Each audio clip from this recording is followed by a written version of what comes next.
Kempire is brought to you by Atlanta. I am coming to your city literally a week from today. And if you're listening to the replay this week, I'm coming there in the days coming. August 5th, we will be at the City Winery in Atlanta for the second time. I know it's a Tuesday, but what you guys got going on? Nothing. Come out for a night of tea being spilled. I already have like 3 things that I need to write down and make sure I spill at this Atlanta show. We're going to dig into Real Housewives of Atlanta, the Shamia of it all, the Portia of it all, the Phaedra of it all. We got to talk about Married to Medicine too, because they're currently filming and Dr. Heavenly's running for office. What? So we will be spilling all kinds of tea at these live shows. If you think it's anything like YouTube, then you've never been to one of these Kempire After Dark live experiences. Go get your tickets. We're coming to DC on August 22nd, New York City on September 12th. Meet and greets are available for all the shows. And don't forget the New York City show has a special live stream option. So anyone in the country or anyone around the world can be a part of the Kempire After Dark, the Villain Era live experience. Get your tickets today. You're listening to Kempire here on the Kempire Radio Network. Welcome back, guys. Let me know if you can hear me loud and clear. That's one thing I did not test out for myself to make sure. I just muted myself to make sure that you guys could hear me. Let me know if you can hear me loud and clear. We are live today to talk about some Real Housewives stuff and hot topics. It's the ultimate Real Housewives takeover with our special guests, the Brooke Ashley and Taria Faison. But before we bring them up, let me know if you, thank you so much. Teresa says, yes, you're loud and clear. Maybe too loud, maybe. It's okay. But today's live show is sponsored by our friends over at Factor Meals. On a day like today, I have a very busy day. As you already know, I have this live, I have the next live. I don't want to be in anybody's kitchen on this hot, humid day here in New York City. So Factor Meals makes it so easy with chef-crafted, dietitian-approved meals, all right? They have even like 65 plus add-ons that they can give you. And they can also give you, wait a second, chef-crafted, but also keto. They have calorie smart. They have Protein Plus for those that want to, you're trying to pack on some weight or muscle.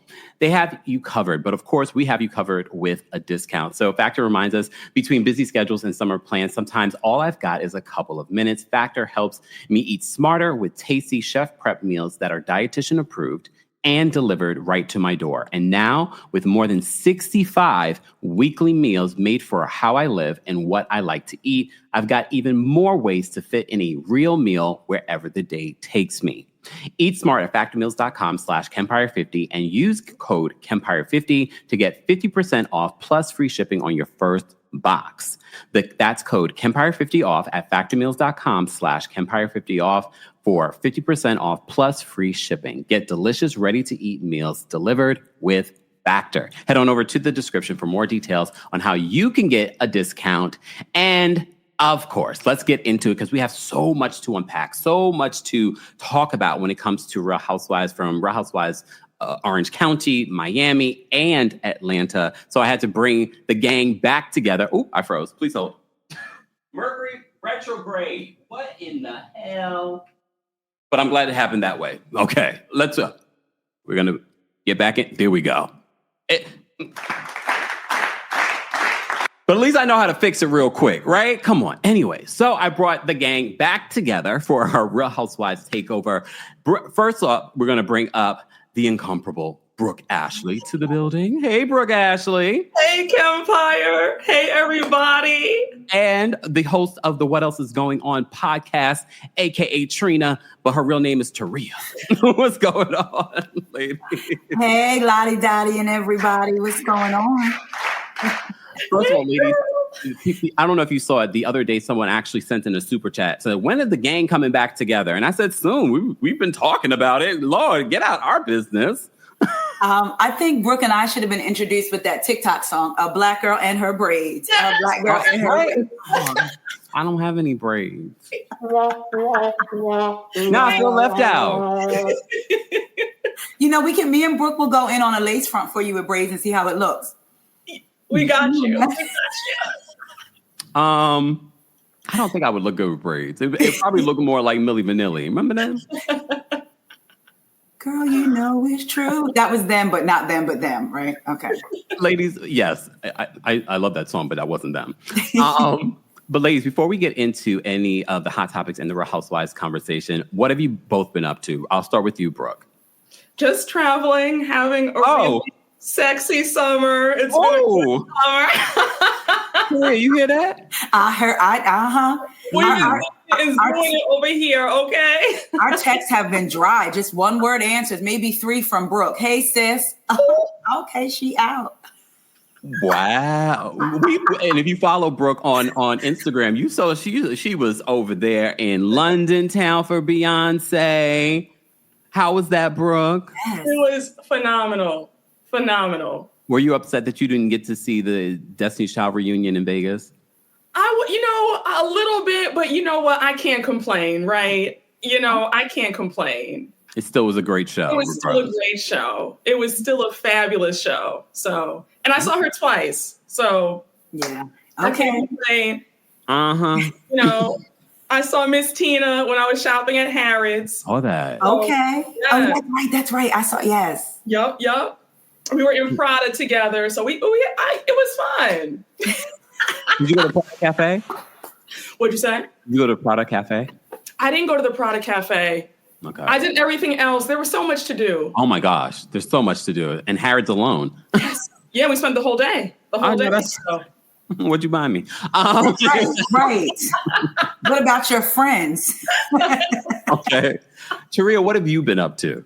I've been traveling the local roads.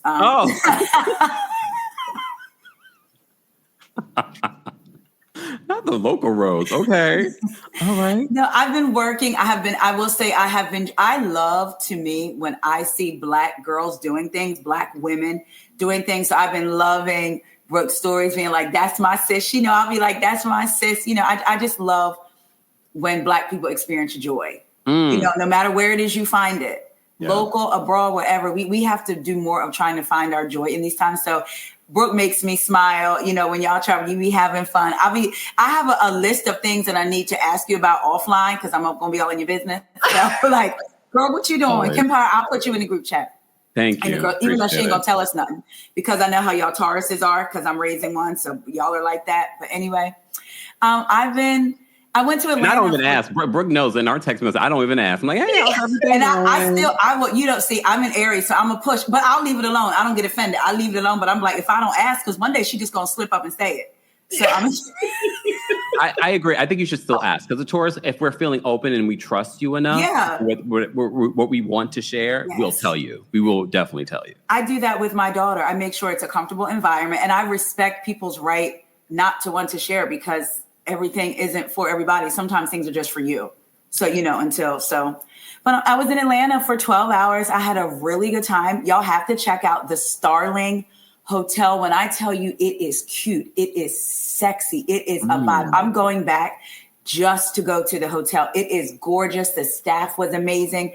Everything was amazing. So it was a good time. So would you like to cancel my hotel in Atlanta? I'm telling you, you would love the Starling. It's in Midtown it's so cute. And what I liked about it is after 8:00, it kind of turns into like a club, but not a club, like all the songs, R&B and hip hop songs that we're familiar with. And the people there are adults. They're vibing. You got some people dressed like they're going to Martha's Vineyard. Then you have other people dressed like, yo, I just got out of my Uber, get ready to check in like me. And we all just blended in together. It was such a good feeling. And the food was good. Now, disclaimer, I'm a plain eater. So the wings were the bomb. And then I was with somebody else that had pasta and I think shrimp, and they said it was good. So drinks were good as well. Okay. Well, I'm so glad you mentioned Martha's Vineyard because I don't know if everyone in the chat, shout out to everyone watching on YouTube, Facebook, Twitch, and Twitter. We're building quite a community on Twitch. We are streaming in HD. So be sure to check us out on Twitch and follow us there.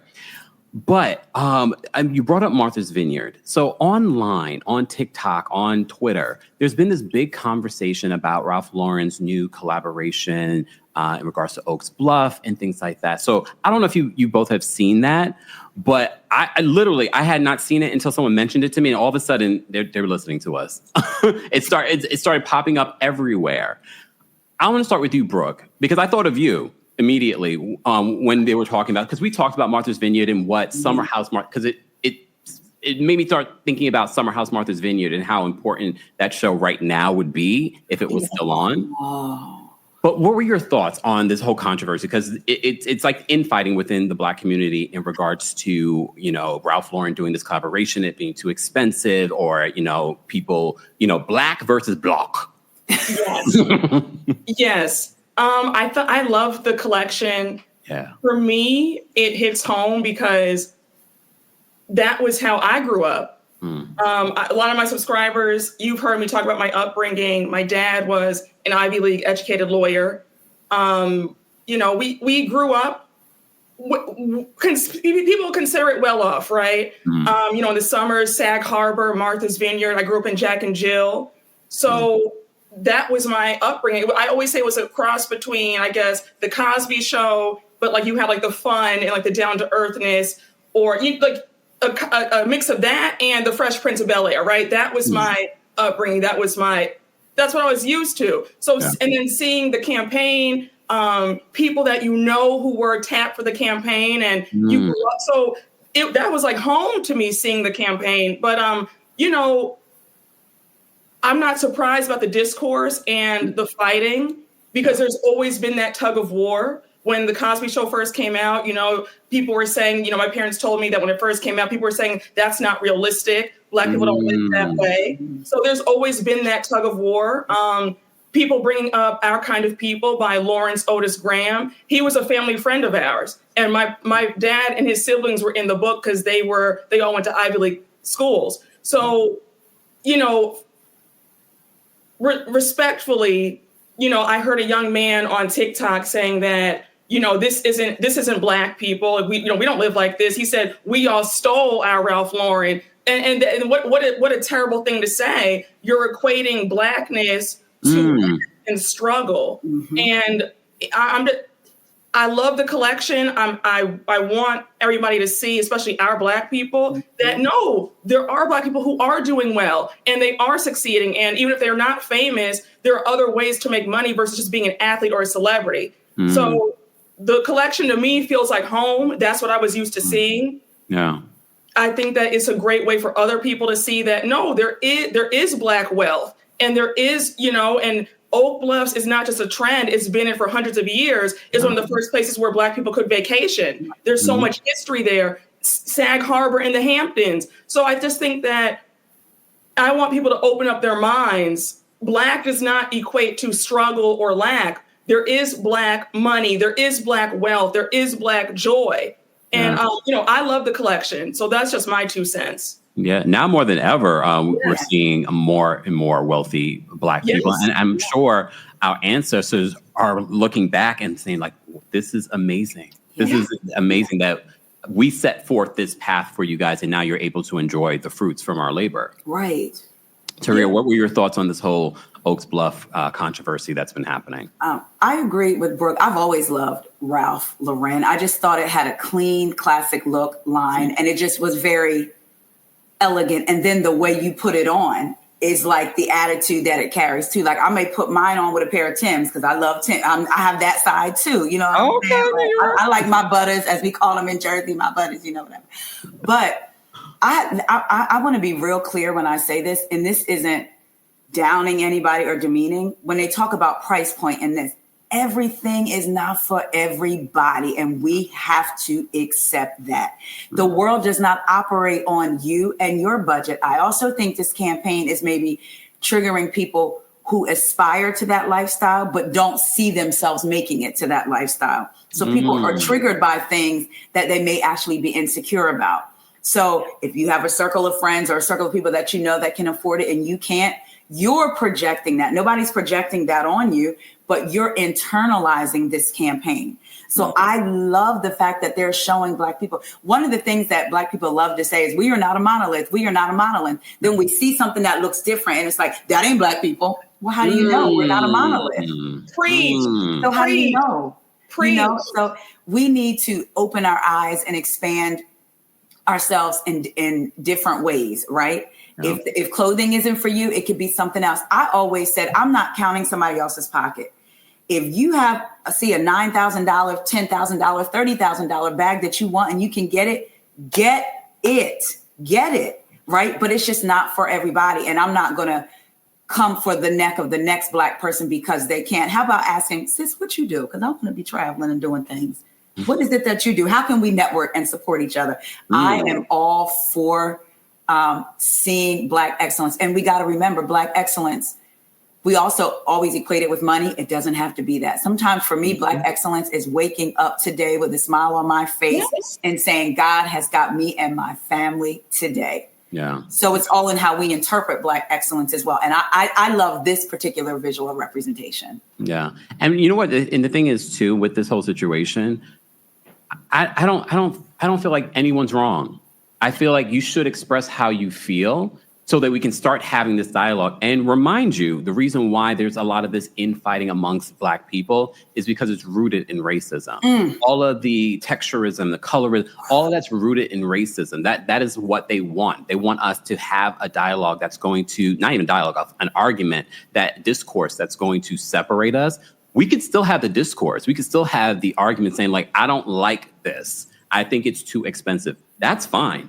We are still living in America, I think, where you're able to share, I don't like that, because now we're able to have this conversation. Tell me why.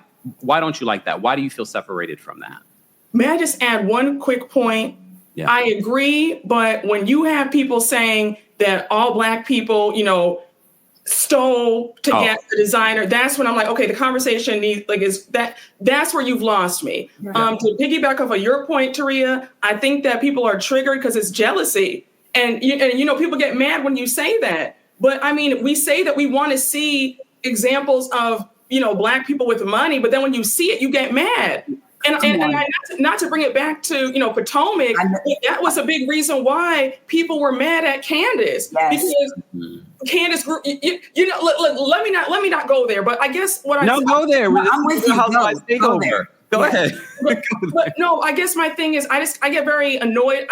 Not annoyed, but I guess I get a little bit triggered because it's like, I know what that's like to hear people say, oh, you were spoon-fed growing up, or this and that, and it's like, well, do you want to see that or do you not want to see that? Like, is that not the goal, to provide for your children? And I notice that when our people do see folks who come from something, there's a bit of anger there. And we need to also address that too. Yeah. We say that we're not a monolith, like you said, Taria, but then when you see somebody who deviates from the norm, then it's an issue. So which one do you want? Do we want to see Black people succeeding with money, or do we not want to see it? Because this line should not bring this much discourse, in my opinion. Yeah. And also with Ralph Lauren, there's 3 different labels. If you can't afford Ralph Lauren, you also have Polo, which is, the lower end. You have Polo, Ralph Lauren, and then you have Purple Label, which is the most expensive. So he has levels for each person who can afford what they can afford. Yeah. Just my 2 cents. I just wonder how much it actually costs Ralph Lauren to make those things. With the whole China exposing the luxury brands over the last few months. I'm like, how much did it really cost you, Ralph Lauren, to produce that? How much are we paying more? Yes. What about Chaps? Can I go to China? Chaps? What? Oh, John. Okay. All right. You want to go there? You want to go there, Chaps? Remember Chaps, y'all? But here's the thing. Again, I think it's important because now we just had this conversation very briefly, and we touched on so many different points when it comes to the argument. Yeah. I just always want to remind people, and I talked about this when we were talking about colorism in Real Housewives of Potomac. At the end of the day, we're all still Black and treated as Black people. Come on. Yes. Say it. No matter what space we're going to show up in, and every once in a while people get that reminder in regards to like, oh, I am still Black. Oprah even had that reminder how many years ago? I forgot what luxury brand she went into. And I think this was before she was a billionaire, but she was a millionaire and she was Oprah Winfrey. Mm-hmm. So just keep that in mind when we're having these arguments about, we can still have the argument, but do not allow it to continuously separate us. When you talked about, I'm sorry, Black people still having to deal with it. And to me, it's the infighting that really makes me, but we also have to deal with it from business owners. Like shout out to Kenya Summer Moore, where she had people, you could come for $25. We all saw that, get your hair blown out. But at the very bottom, it was like not for 4C or very tight curly hair. So who is this? So who are we marketing towards then? Can I ask a question? Because as a man and no hair, can you explain what that is? Just because I know there's other people probably like, what? very tightly coiled hair that some may call nappy, but what I personally think is beautiful. But when it's very tight and it's not maybe relaxed or pressed out, and your coils are very, very, very, very tight. And here you are, a Black business owner, and you're saying not for C, and then throwing in or very, very curly hair. So a part of me was like, well, I guess if they have stylists that can't do it, but then at the same time, it's like, if we're marketing as, support a Black woman, a Black salon, like, what am I to do if my hair is that texture? So it's like, not only do we have to deal with it from the white brand, sometimes they have it from Black brands. So when it comes to this Ralph Lauren thing, it's like, can we just can we just celebrate, a little bit, Yeah. Okay. Because I know a lot of people are here for us to talk about Real Housewives. I just quickly wanted to talk about Shannon Sharpe. So Shannon Sharpe came out yesterday. The information came out yesterday that he has been officially fired from ESPN after settling that $50 million lawsuit from a former girlfriend that he met when she was only 19 years old. He came out and said that, he did not want this news to come out. His brother was supposed to be, I think, inducted to the Hall of Fame or something like that. Yes. And he said he didn't want it to come out. But okay, I'm not going to even delve into his what he had to say yesterday in regards to, because to me it's unimportant. But Brooke, what did you think of this whole controversy in general? I don't feel sorry for Shannon Sharpe at all. I think that this is what happens when you're a self-hating weirdo and you're a cheapskate and you're stingy. Brooke, I feel like it's like a shot. Listen, this man went on his podcast with Ocho Cinco and said that he would only give his daughter $30,000 for her wedding. He said, don't ask me for anything else. Then for him to say that his kids should look at him as a last resort, don't ask him for anything. What's the purpose of building wealth, sir, if you're not going to give it to your kids? Like, I don't understand that. Why don't you want your kids to have the best? The fact that you want your kids, you want your Black children to struggle, but now you've retired a non-Black 23-year-old. You've given this white woman generational wealth for her family and her children's children and her children's children's children, but you wouldn't give your own children any of that wealth. So she has more wealth than your own children. She's half of your wealth? So I don't feel sorry for him. It is what it is. Somebody said, he's fired, she's retired, Lakers at 5. And that's all I have to say. Here's the thing with that. Because first of all, for those that don't know the context, it's got to to give people context. I don't want to assume everyone knows. But context here. So it was a $50 million lawsuit. They settled it. Apparently, before she even filed the $50 million lawsuit, he had offered her $10 million. His net worth, according to online, I don't rely on that, is like $14 million. How much did they settle for? Because I can't imagine she settled for just the $10 million now. I heard $25 million was what they settled for. I heard 23, so it's got to be around that same range then. And so he's lost his good paying job at ESPN, in which he had the CEO involved in the negotiation of his contract, which was just a year ago. And the podcast contract, right? Wasn't that $100 million? Yes. The podcast contract that he lost as well? Yep. Yeah, because that was literally happening right before this lawsuit. There was rumors that he was about to land this podcast contract. So I don't know if that's going to still move forward. I just posted on X. I said, don't be surprised if you see a PR relationship between Shannon Sharpe and somebody. Yeah, Black. Probably. Sherry Shepherd, probably. Everyone keeps saying Sherry Shepherd. Who worships at the altar of Black men. He's going to, okay, let me be quiet. He's going to pick her up and lift her up. Remember when they picked him up? So that's why everyone keeps saying Sherry Shepherd. Oh, because everyone in my mentions were like, yeah, Sherry Shepherd will probably sign it. They said he needs to get like a Lisa Ray or Nia Long. I don't want that for them. Me neither. Exactly. And I'm tired of the narrative that people love to take down a Black man or a Black person. If you are getting yourself into these positions, you are your own self-sabotage. Thank you.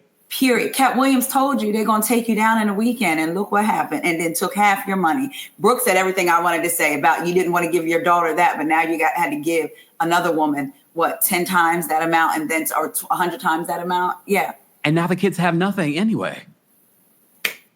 And he and had the nerve to be speaking on the WNBA and how evidently, and those of y'all that know basketball could probably clarify it for me, but evidently they get like percentages of something. And so Chad Ochocinco was like, look, don't buy into that narrative that they ain't bringing that much money as the NBA, which they may not be there yet. But he said, every time I go, seats are sold out, stadiums are sold out. They need to be paid. And here he go, I don't know about that, Ocho. I don't know about that because I'm going to be paying you and you ain't bringing in the money. Well, yep, you don't want to pay WNBA, but you, like you said, retiring this non-Black woman off of half of what you owe. I mean, and let's not forget how he was calling Black women gold diggers because they weren't provider. So you provided for a non-Black woman.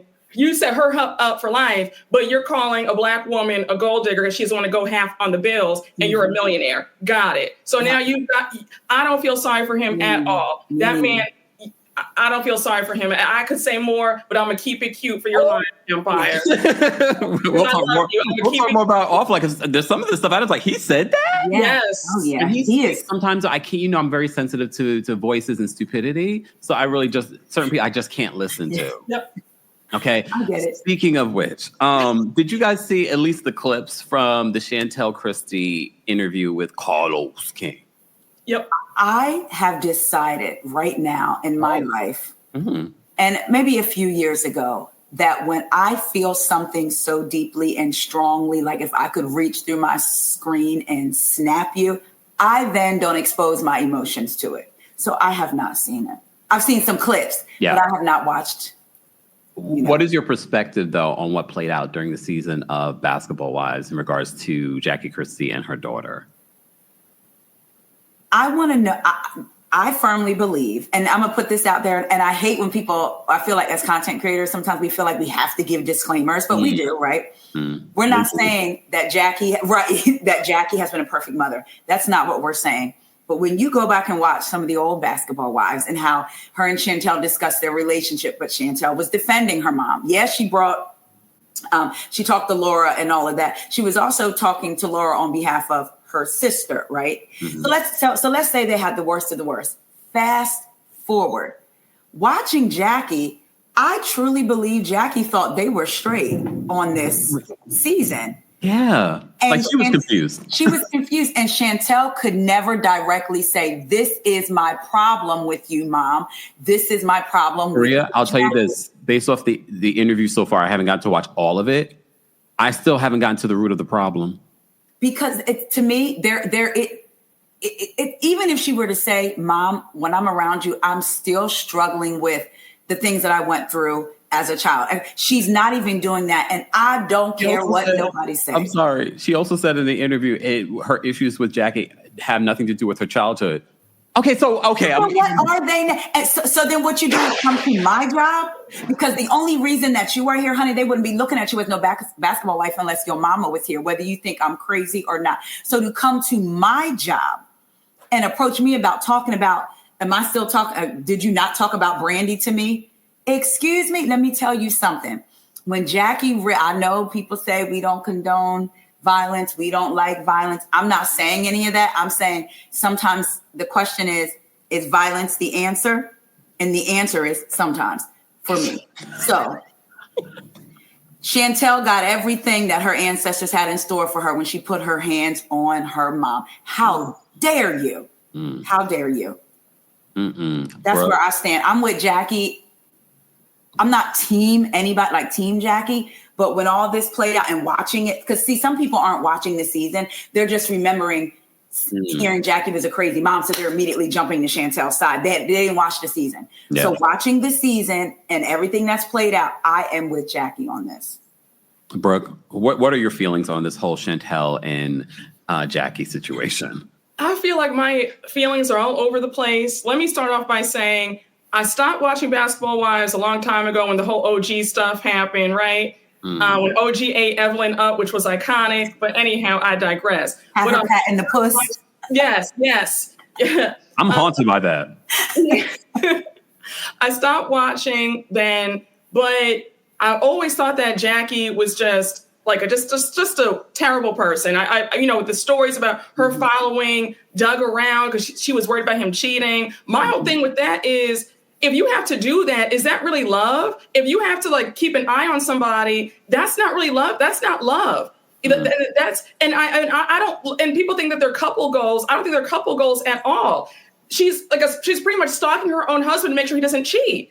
That's not. Honestly feel like he's afraid of her. That's why he hasn't left, because she knows that she would take both of them out if he ever did. Like, I've always felt that way. I've always felt that way, that he knows, and that's why he's staying, because he knows that she's crazy like that. But anyhow, my point is, I listened to a little bit of the interview, the first 30 minutes of her interview with Carlos King today, earlier before this live, and Jackie was not cut out to be a mother, I don't think. Because Chantel is saying that she called her the B word when she was 12 years old, and she wasn't a good mom to her. She was never there. Like, I don't know. Yeah, I'm just always. So we're all just confused. I'm confused. I honestly, VH1 should not have shown that.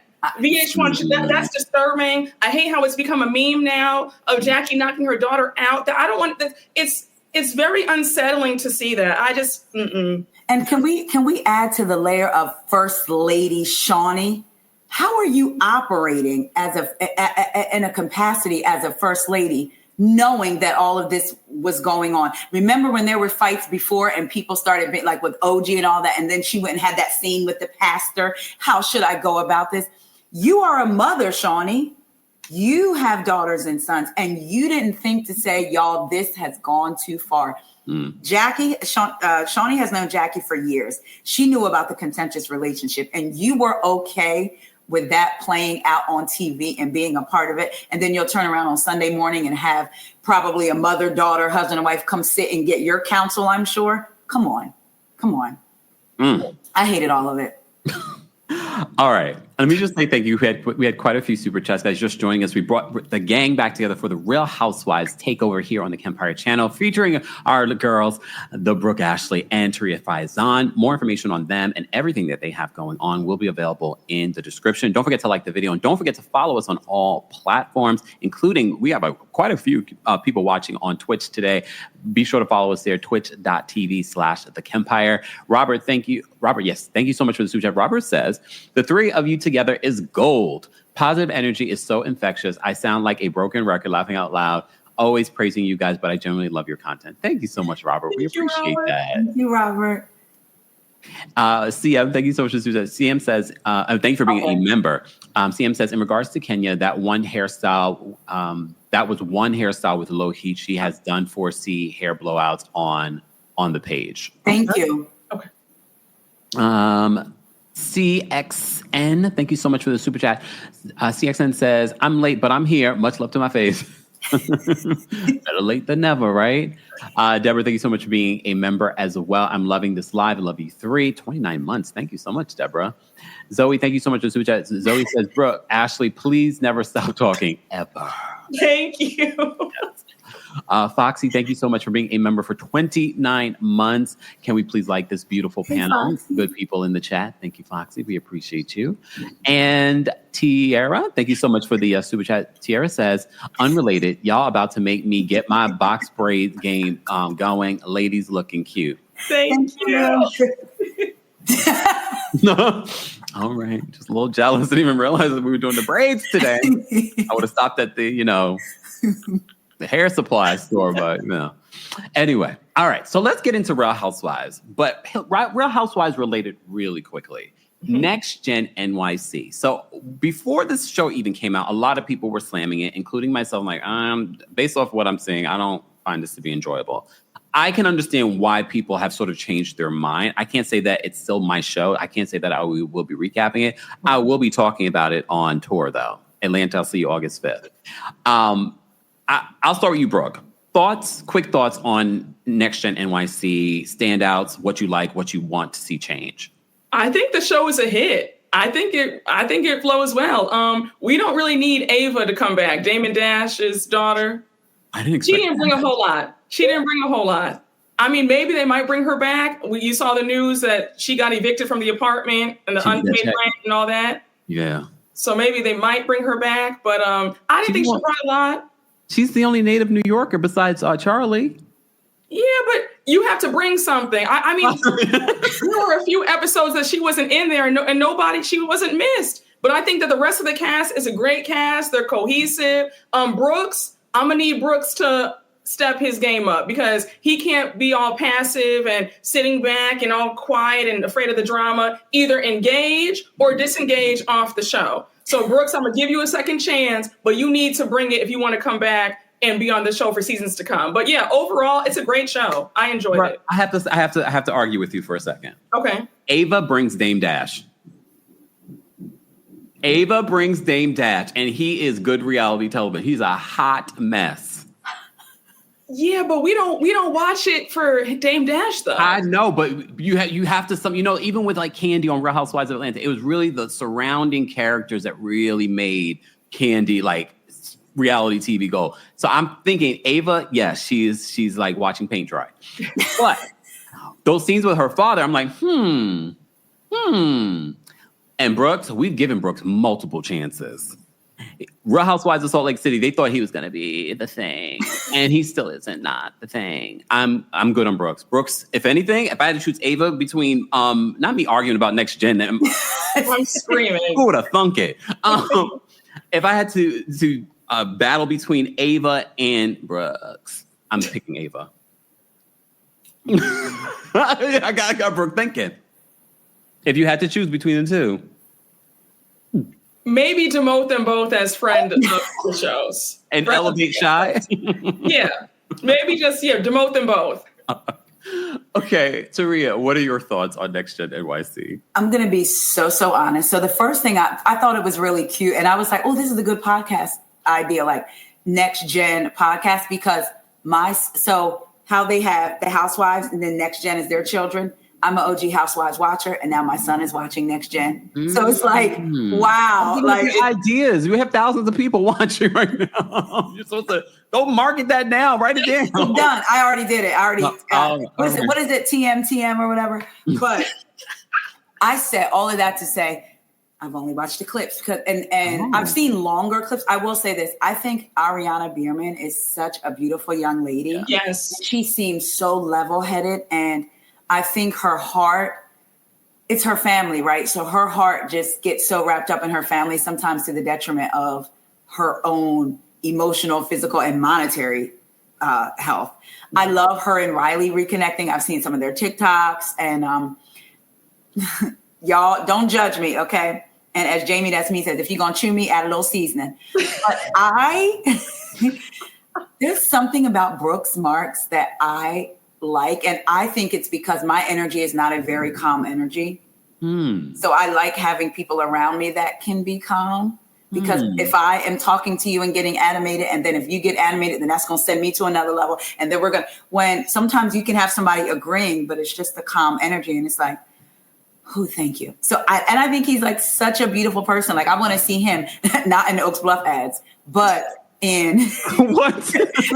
Not in those ads, but I want to see him doing some more modeling work. I just think he's like has like me personally. Like I said, if you're gonna eat me, if you're gonna chew me, add a little seasoning. But y'all are making me kind of want to watch. It is hard for me to watch shows when you know that there's major microaggressions and you feel like no one is truly standing up. Like with Miami, it's getting really hard for me to watch that. So it's hard for me to, and then seeing Riley when she was crying about it, it made me want to go into, baby, let me get my shoes. I can get there faster than Candy. I'll be there, So it's very hard for me. And I'm going to be honest, these are adults now, but I haven't liked Gia since she was a kid. I'm just telling you, I don't really care for her. So it's very hard for me to watch. Ever since she woke up, what a lot of people have been thinking. Even though she woke up thinking about so many things, baby, we don't like you. And that's just that. So that was some of the things I wanted to ask you both as well, because although I have been watching the show, I haven't recapped it. I did talk about it during my live show in Philadelphia, but it's the microaggressions towards Riley, and Riley being she's not the only Black woman in this space, because there's also Ava, but we can get into texturism and we can get into features and all that other stuff. So that's where it's sort of like, I already am watching a lot of Black women be triggered on some other Bravo shows. I don't need to be a part of this other thing. Brooke, what are your thoughts on everything that's been playing out when it comes to Riley and them coming for Riley so many times this season? It was more than once, and it wasn't just one of the cast members. It was Georgia and Charlie trying to paint her out as the, just angry and aggressive for no reason. It was hard to watch. But the thing is, when you're on reality TV, though, you have to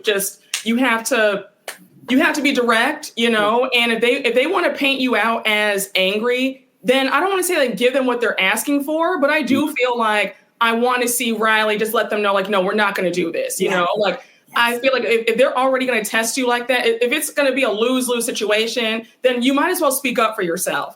Like it was breaking my heart watching her cry and they're not having her back. But like, I want Riley to say, you know what, I'm not going to do this with y'all. Put your foot down and say, you're not going to speak to me like that. So I want to see Riley even be more vocal despite them, trying to paint her out that way. I was happy that Brooks was sticking up for her, but I just need Brooks to do more. I need them to do a bit more. Like, that's why I'm like, Brooks, he seems like a sweet guy. He seems very nice, right? Oh, sure. Like Shamia. Yes. Very, very sweet. Yes. Not good reality television. But I want him to have her back more and say, guys, like, this is really effed up. Like, you've got to stop. I was happy that Gia's boyfriend, Gia's boyfriend checked her. Speaking of, and Gia's boyfriend I also love Ariana's boyfriend. Yes. The heir to the Zaxby fortune. Yes. Mm-hmm. Okay, come on, hold on. Okay. But first of all, a couple of things in regards to NextGen NYC. Georgia grows. Like, I like her. Towards the end of the season, you guys, if you haven't watched it, towards the end of the season, you start to like her more. But the whole hand washing thing is always in my mind. Right. I'm never going to let that go. If I ever saw her in the street, I'd be like, don't touch me. No. Nope, I'm not interested. Hey, I love you on the show. Look, no, I'm not doing it. Not doing it. Yeah. Can we talk about Seth? Seth, Brooke's father, having these very weird, inappropriate conversations. And I posted this on X. He's had multiple sexual conversations with these young men on the show. And for me, it doesn't even have anything to do with age. It's just the content of the conversation with a parent and your child's friends.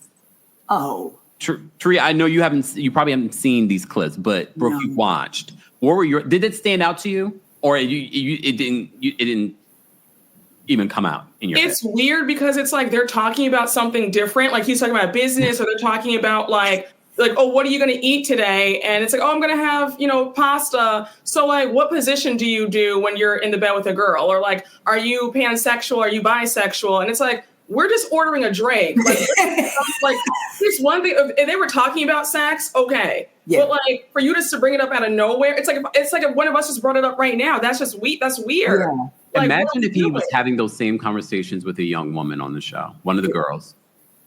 Yeah. I wonder what people would say, because a lot of people, a lot of people were like, yes, can we talk about it? Because no one really pointed it out until I started talking about it on X. And some people made excuses like, oh, I mean, they're grown and one's 20 something and the other one's 30. I'm like, it's not even, imagine this was your daughter. Yeah. Yeah.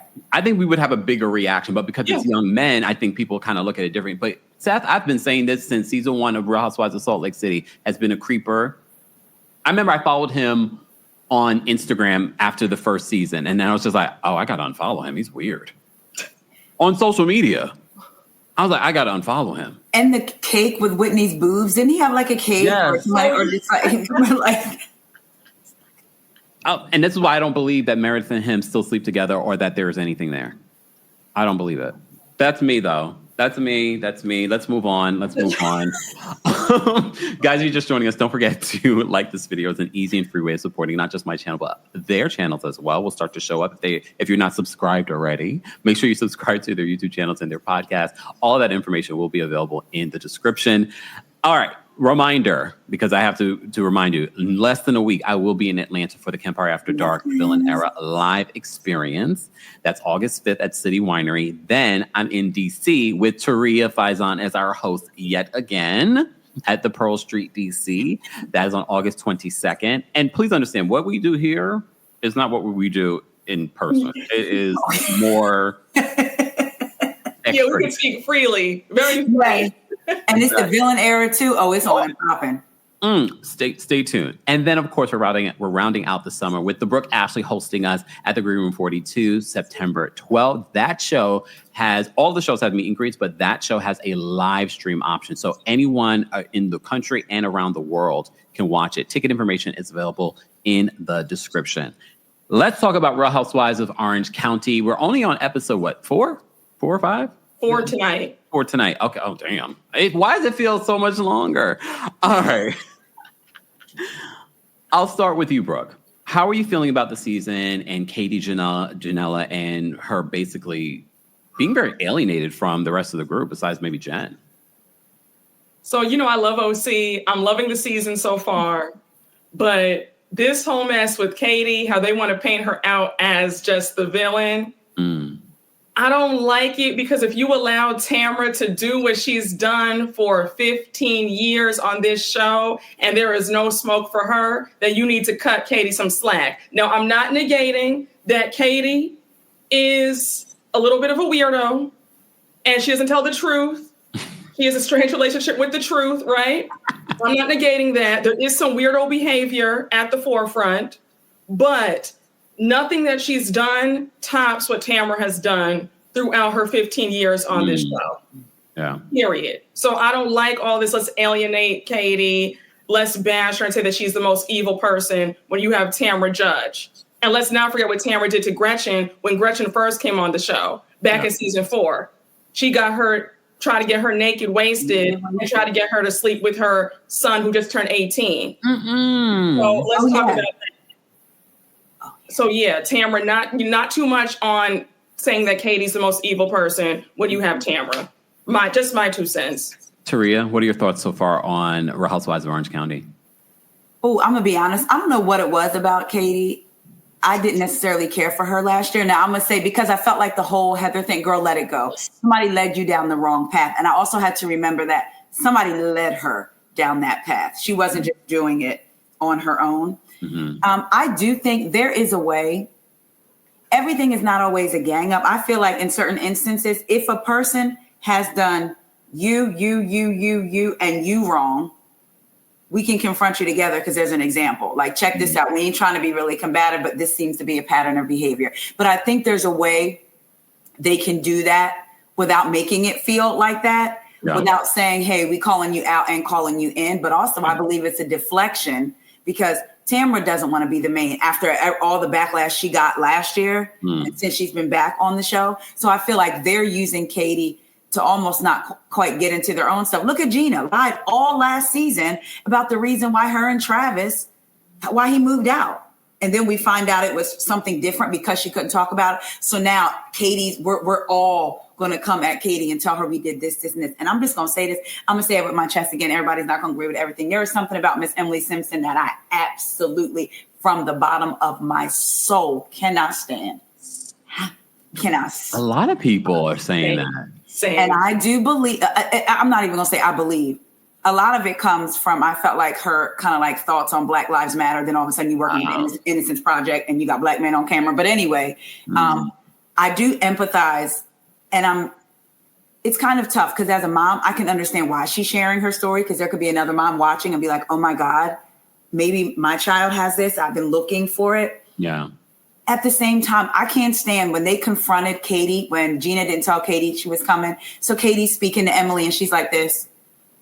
She did the same thing to Gina last year when she found out that Gina was saying stuff about her. So for all that, I rock rough and tough with my Afro puffs. Sometimes when confronted, it's like such a child mentality. And if she puts another piece of food in a pocket, in a steam room, in a pocket, the stick is over. I wouldn't want to eat at your house either. Didn't she say she like drunk out of the dog bowl? Like, yes, I'm so over her. And listen, I have to, one more thing. Our housewives don't have to look a certain way. We know it's not always about wealth. But if Gina don't blend them flippant or whatever, I'm tired of seeing her look as such. I'm sick of it. She can go to Zara. She can go to Lord & Taylor. She can go to H&M and put a piece together. But I'm tired of seeing her look like she rolled out of an athletic wear line one step below. What's the popular one? ALO, AIO, whichever one. I'm tired of seeing her look that way. Otherwise, I'm enjoying OC. Oh, you might not have to deal with Gina anymore because she says if Katie comes back next season, I think I might just have to bow out. Oh, see you. Thank God. She is not good. She's got a new house. She's got a mortgage. Listen. She's probably the poorest on this cast, and that's not a read. That's just a fact. She needs to go sell a house on Doheny. Ain't that what $1 Million Listing always say? We sold on Doheny. Go sell on Doheny. You'll be good. All right. I will say this about this whole. At first, when the season began, I was just like, "Damn, Katie." First of all, I don't like when these housewives are now intermingling and bringing the bloggers and getting the bloggers involved. She's so entrenched with the bloggers right now, and I see that's another thing that's going to happen on this week's episode. That's the one thing I don't like about Katie. I also don't like some of the information that we found out last year in regards to that road rage incident. Yep. But what I've discovered is that she is a liar. And then I had to remind myself, there are so many liars that we like on Real Housewives. I was like, all right, she is a liar, a known liar, a confronted liar, a proven liar, habitual liar. Yeah. But what I don't like, and I think we need to start having a intervention is that we keep allowing Shannon to get away with very unhinged behavior. And now that article came out about her mistreating the production staff, is Joel Kim Booster vindicated? Mm-hmm. I think so at this point, because remember, he came out and said during Love Hotel, she was terrible to production, and all the Bravo universe said, you're just a clout chaser. Mm-hmm. Now, more and more stories are coming out that she's actually very terrible to production behind the scenes. I'm not surprised by that. I think we talked about this before. In regards to, I've heard things, so I'm not completely shocked. I'm not necessarily team Joel Kim Booster because I don't know him, but I've heard the same, and that's not okay. Yeah, just saying. That's a Karen that you have on the show. The entitlement, to me, it really irked me when, even though Katie was wrong for videotaping it, I try to be very conscious of how I enter the space and how I'm going to affect everybody there. So for me, even if I'm in a mood, and let's say all three of us are coming to hang out, I would be like, y'all got to make me laugh or something because I'm in a mood, or I may share with y'all so we can then move forward. Yeah. But I can't stand when somebody comes in being a thermostat and trying to change the temperature in the room to such a negative space. So when they all told the story about, here they probably were laughing, doing whatever. And then you got somebody coming in bags. Their energy is frenetic, screaming on the phone. It makes you like what's going on when we were all just laughing and having fun. And I feel like that is Shannon. And just like you said, Kempire, at what point does somebody say to her, like, yo, check this out? But then at the same time, I feel like she walks in entitlement. So she's one. Yes, we're all entitled to have our feelings, but it's the way we feel them and project them on other people is the thing. And I think Shannon just has no care about how her feelings, like, I believe some of the stuff Tamara says. She was draining. She called me all the time. She didn't ask me about how sometimes what I was doing. But the way now it's going to be a thing. Shannon's going to be the most affected by Katie this season, you know? Yeah. And it seems based off of the recent interview that everyone is still against Katie. I just need Katie to drop the tape. Drop the tape. Immediately. But how funny with production. I don't know. I just thought it was funny to find out Katie tape, and then they show a flashback to Katie being in the room when they revealed that there was a tape of Shannon that what John Jansen had. I was like, oh, this is good. So, and I do think the season is very reminiscent of old Orange County. Yes. You know, I have that feeling. Okay. Speaking of which, is Gretchen lying about surgery, or do we think it's just age and maybe like filler and stuff like that? I think it's bad makeup. That's yeah. Because I think she's a pretty woman, but I'm like, something is different, Gretchen. But the makeup was a lot harsher back in the day. Like the makeup wasn't as sophisticated as it is now. That's true. So like the looks, look like early 2000s.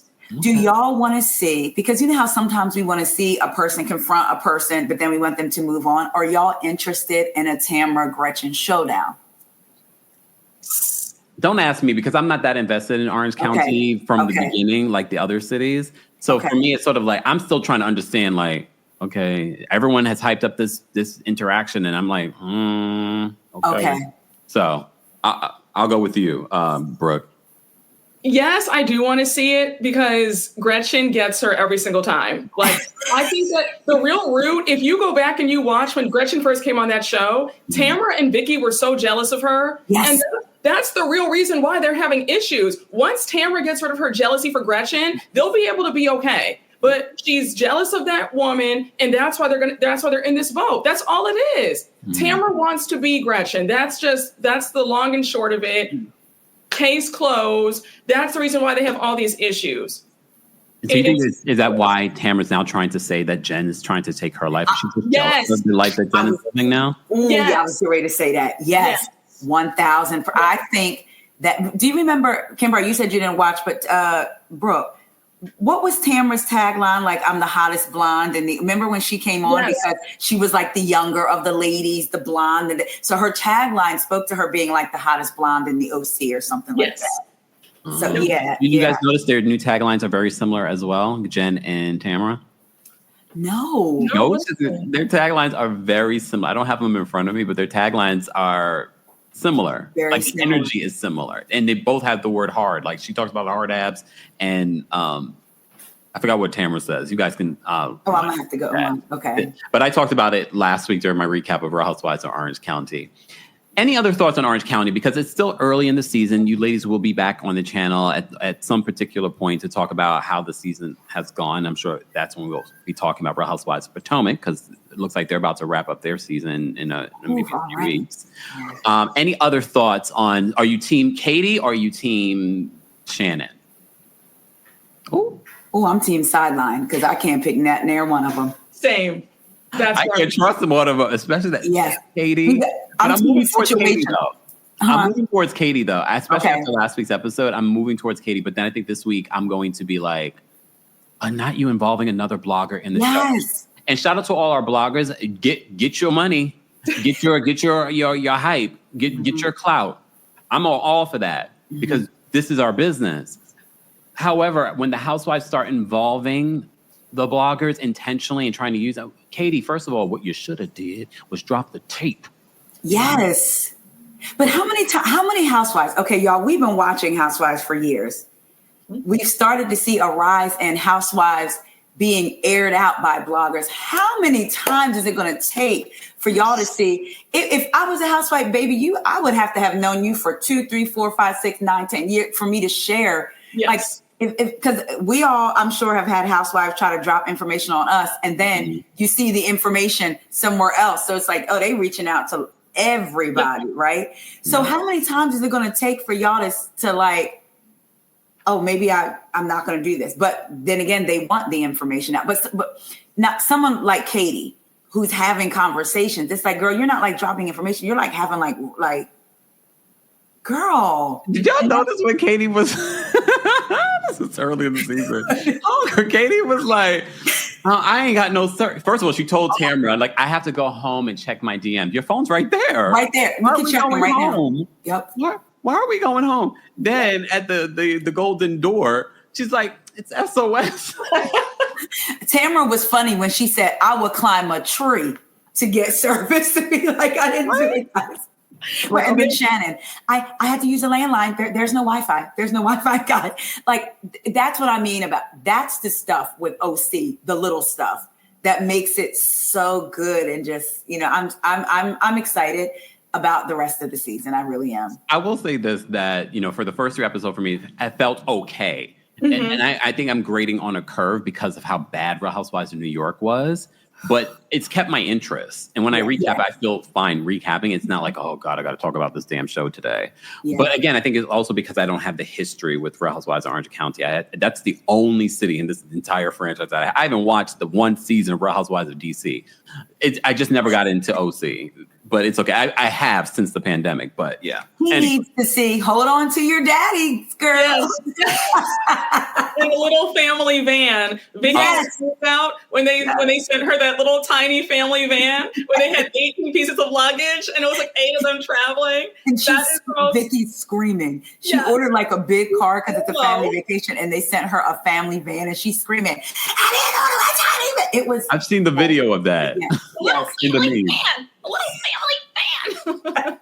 Do you guys think that this would be my last question? Do you think that they should bring Vicky back for 20th season next season?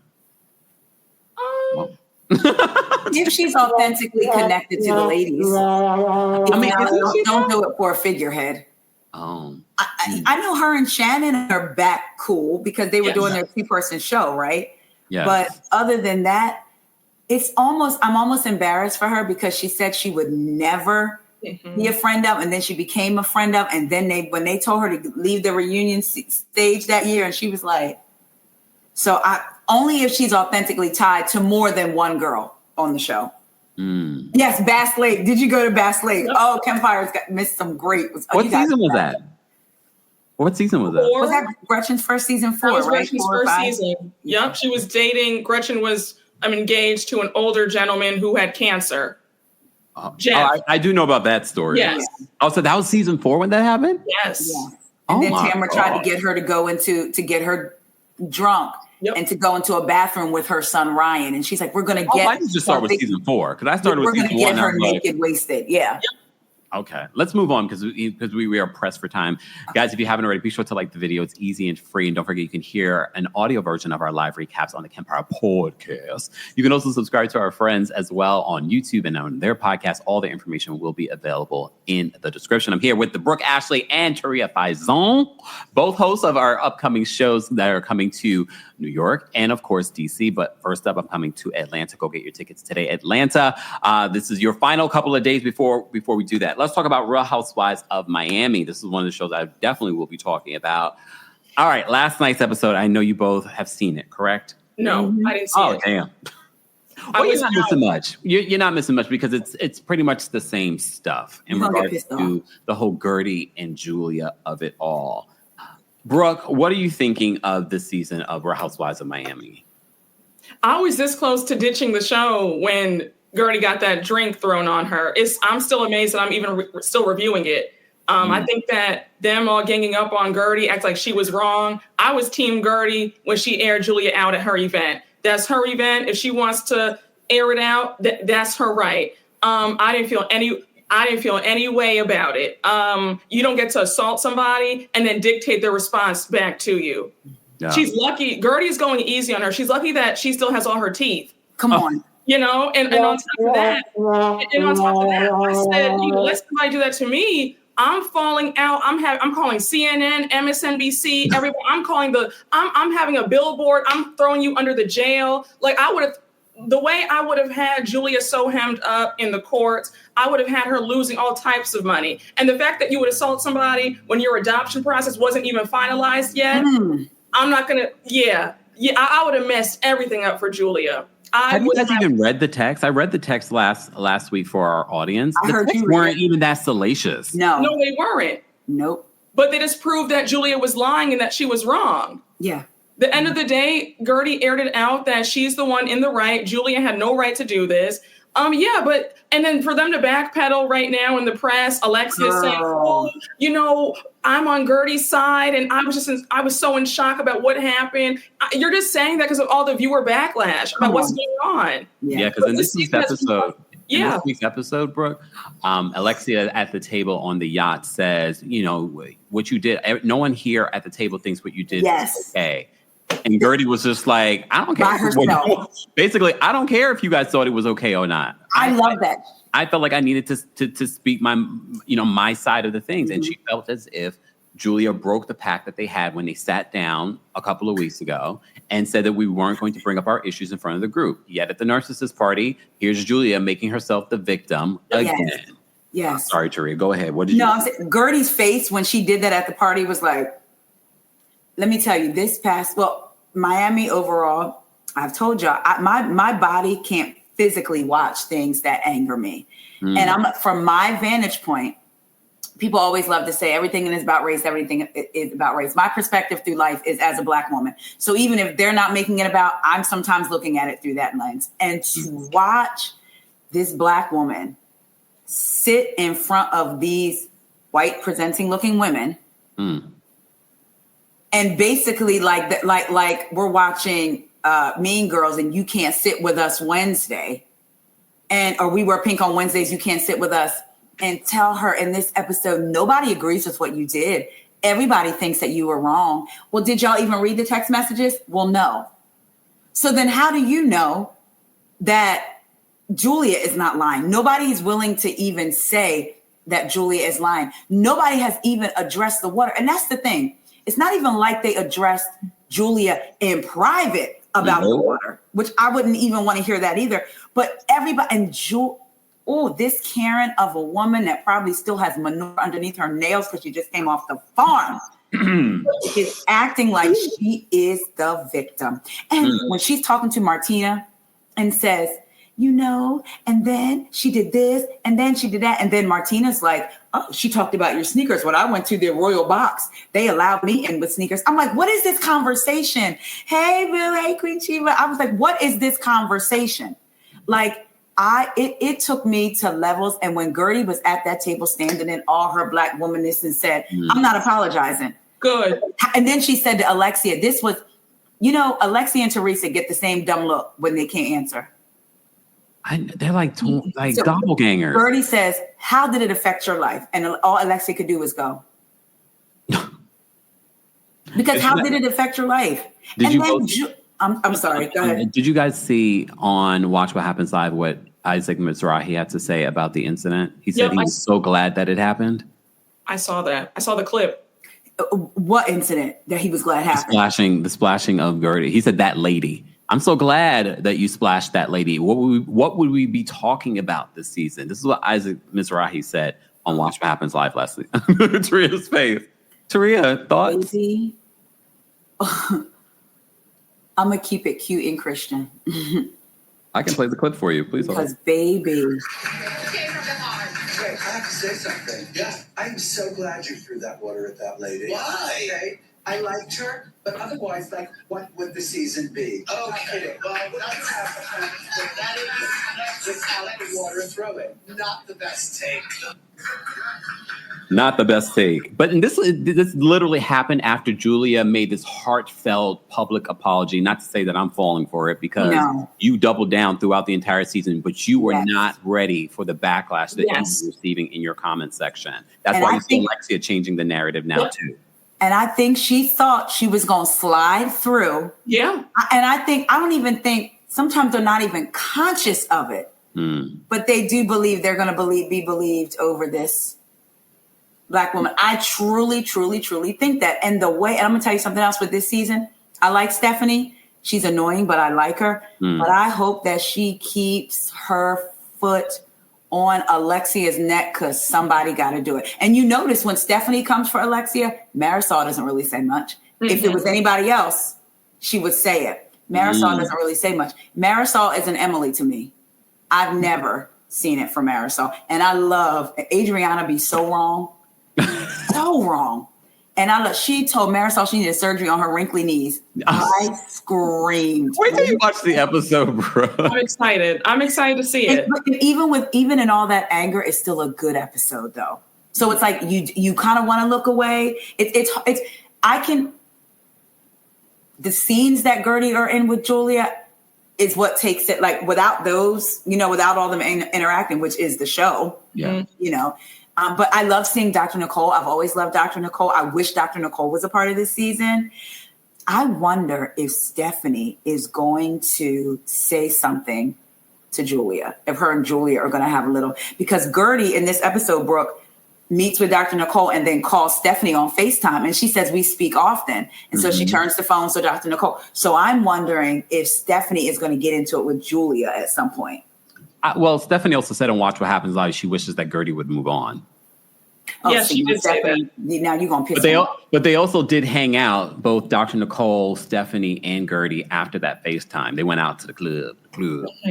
So I mean, look, the rumors that Dr. Nicole decided not to come back because Stephanie came back obviously was squashed after that. But let me give you a little context. There was an interview that Gertie did on the Bio Files, and she reveals some important details. I saw, shout out to all of you that watch me on TikTok, everyone tagging me in the video, because when you think about when this happened in 2023, the incident on the boat, the cruise. Okay.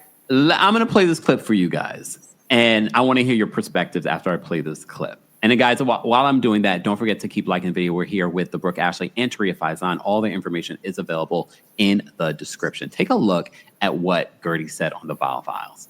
Can you explain to our audience the beef with Julia? How did it all start? Like, what is her issue with you? It all started, I guess, with her and herself because there was no beef. We went on a cruise in 2023, guys. Oh, wow. What? Yes. This is like 2 years old. And keynote, this is before we even go to season 6 reunion. Oh, so this is like old. I felt like I was on the Truman Show. I literally was like, what is happening? Please make this stop. So this whole time passes. 2023, we go on a beautiful cruise, myself and my husband. There's 3 different itineraries. She was for itinerary 2. I was itinerary 1. 2 passing ships in the night. I go home and she's on her way there. She then calls me and says, Martina can't go anymore. Something's wrong. But the way that she sounds, she's very emotional. And I'm like, is everything okay with Martina? What's going on?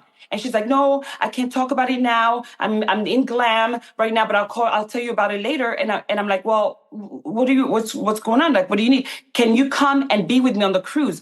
You hear your friend in distress. You hear something's wrong with Martina.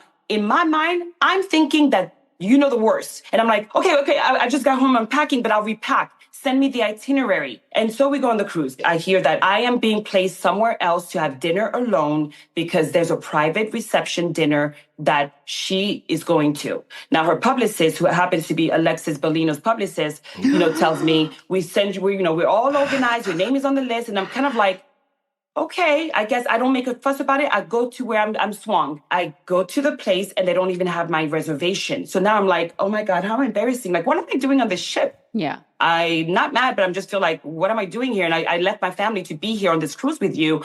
I just don't know what to do with myself. And this is like weird, right? And so I guess in her mind, that was considered an argument. Like she even said, oh, I'm so sorry. I wouldn't have asked you to come on the cruise. But anyway, where are you? And we were supposed to meet for drinks later, which we didn't. Almost 2 years passes by. And the first time that she actually confronts me with it is at the wedding chaos and where she throws the water at me. And I'm kind of like, what is going on? So this got turned into Gertie volunteered to be on a cruise. I just left the cruise. Gertie made everything about her. This is night 2, the last event, where I thought on the itinerary we were going to dinner together, but you swing me somewhere and I'm alone. Gertie was talking crap about Alexia. And I'm like, I was actually imitating your Barracuda argument with Alexia in front of Jen Fessler. But she takes that out and says, Gertie was talking crap about you, Alexia. So for the ladies, I'm kind of like, I can almost understand why they were like, oh, we don't with Gertie, because you have Julia throughout this entire hiatus that the show's off the air in their ear. And I'm the one that's like not in the know of what's going on. So that's the beginning of the season. It's like me going like this, like, what's going on?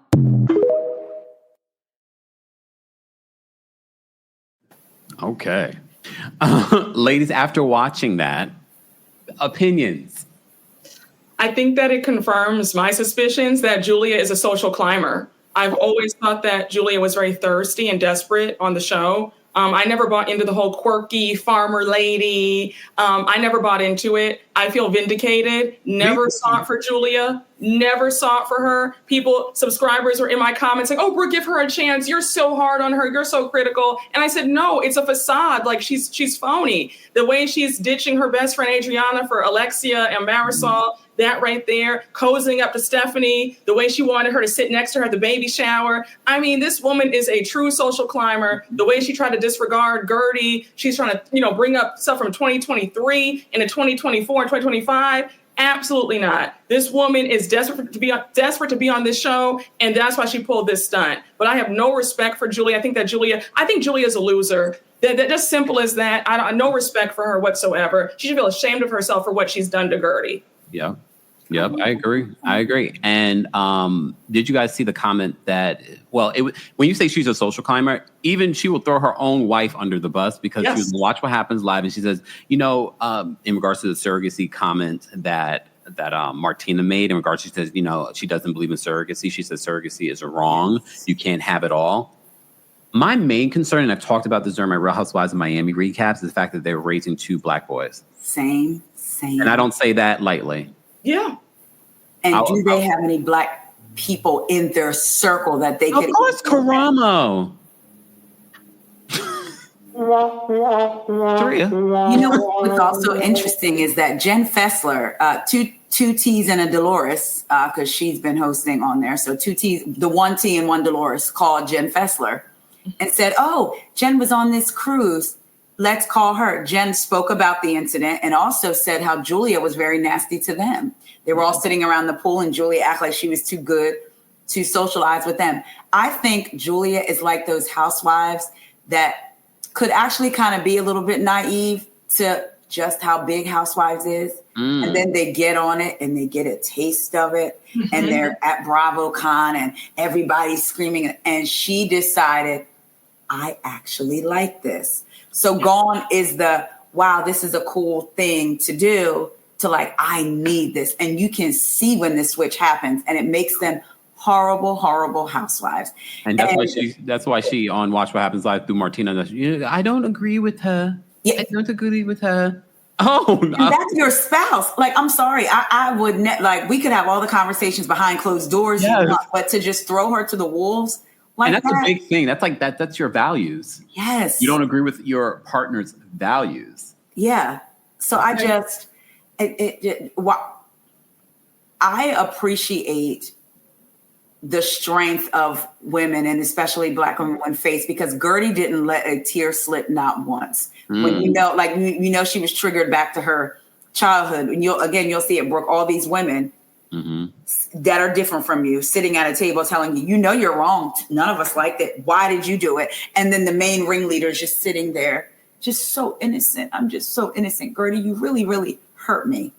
Right. So shout out to Gertie. And I say I have mixed feelings because we shouldn't have to be like that. Like, we should be able to, but she wouldn't let them get that out of her. She said, I'm not apologizing. But to see that this is from 2023 is insane to me.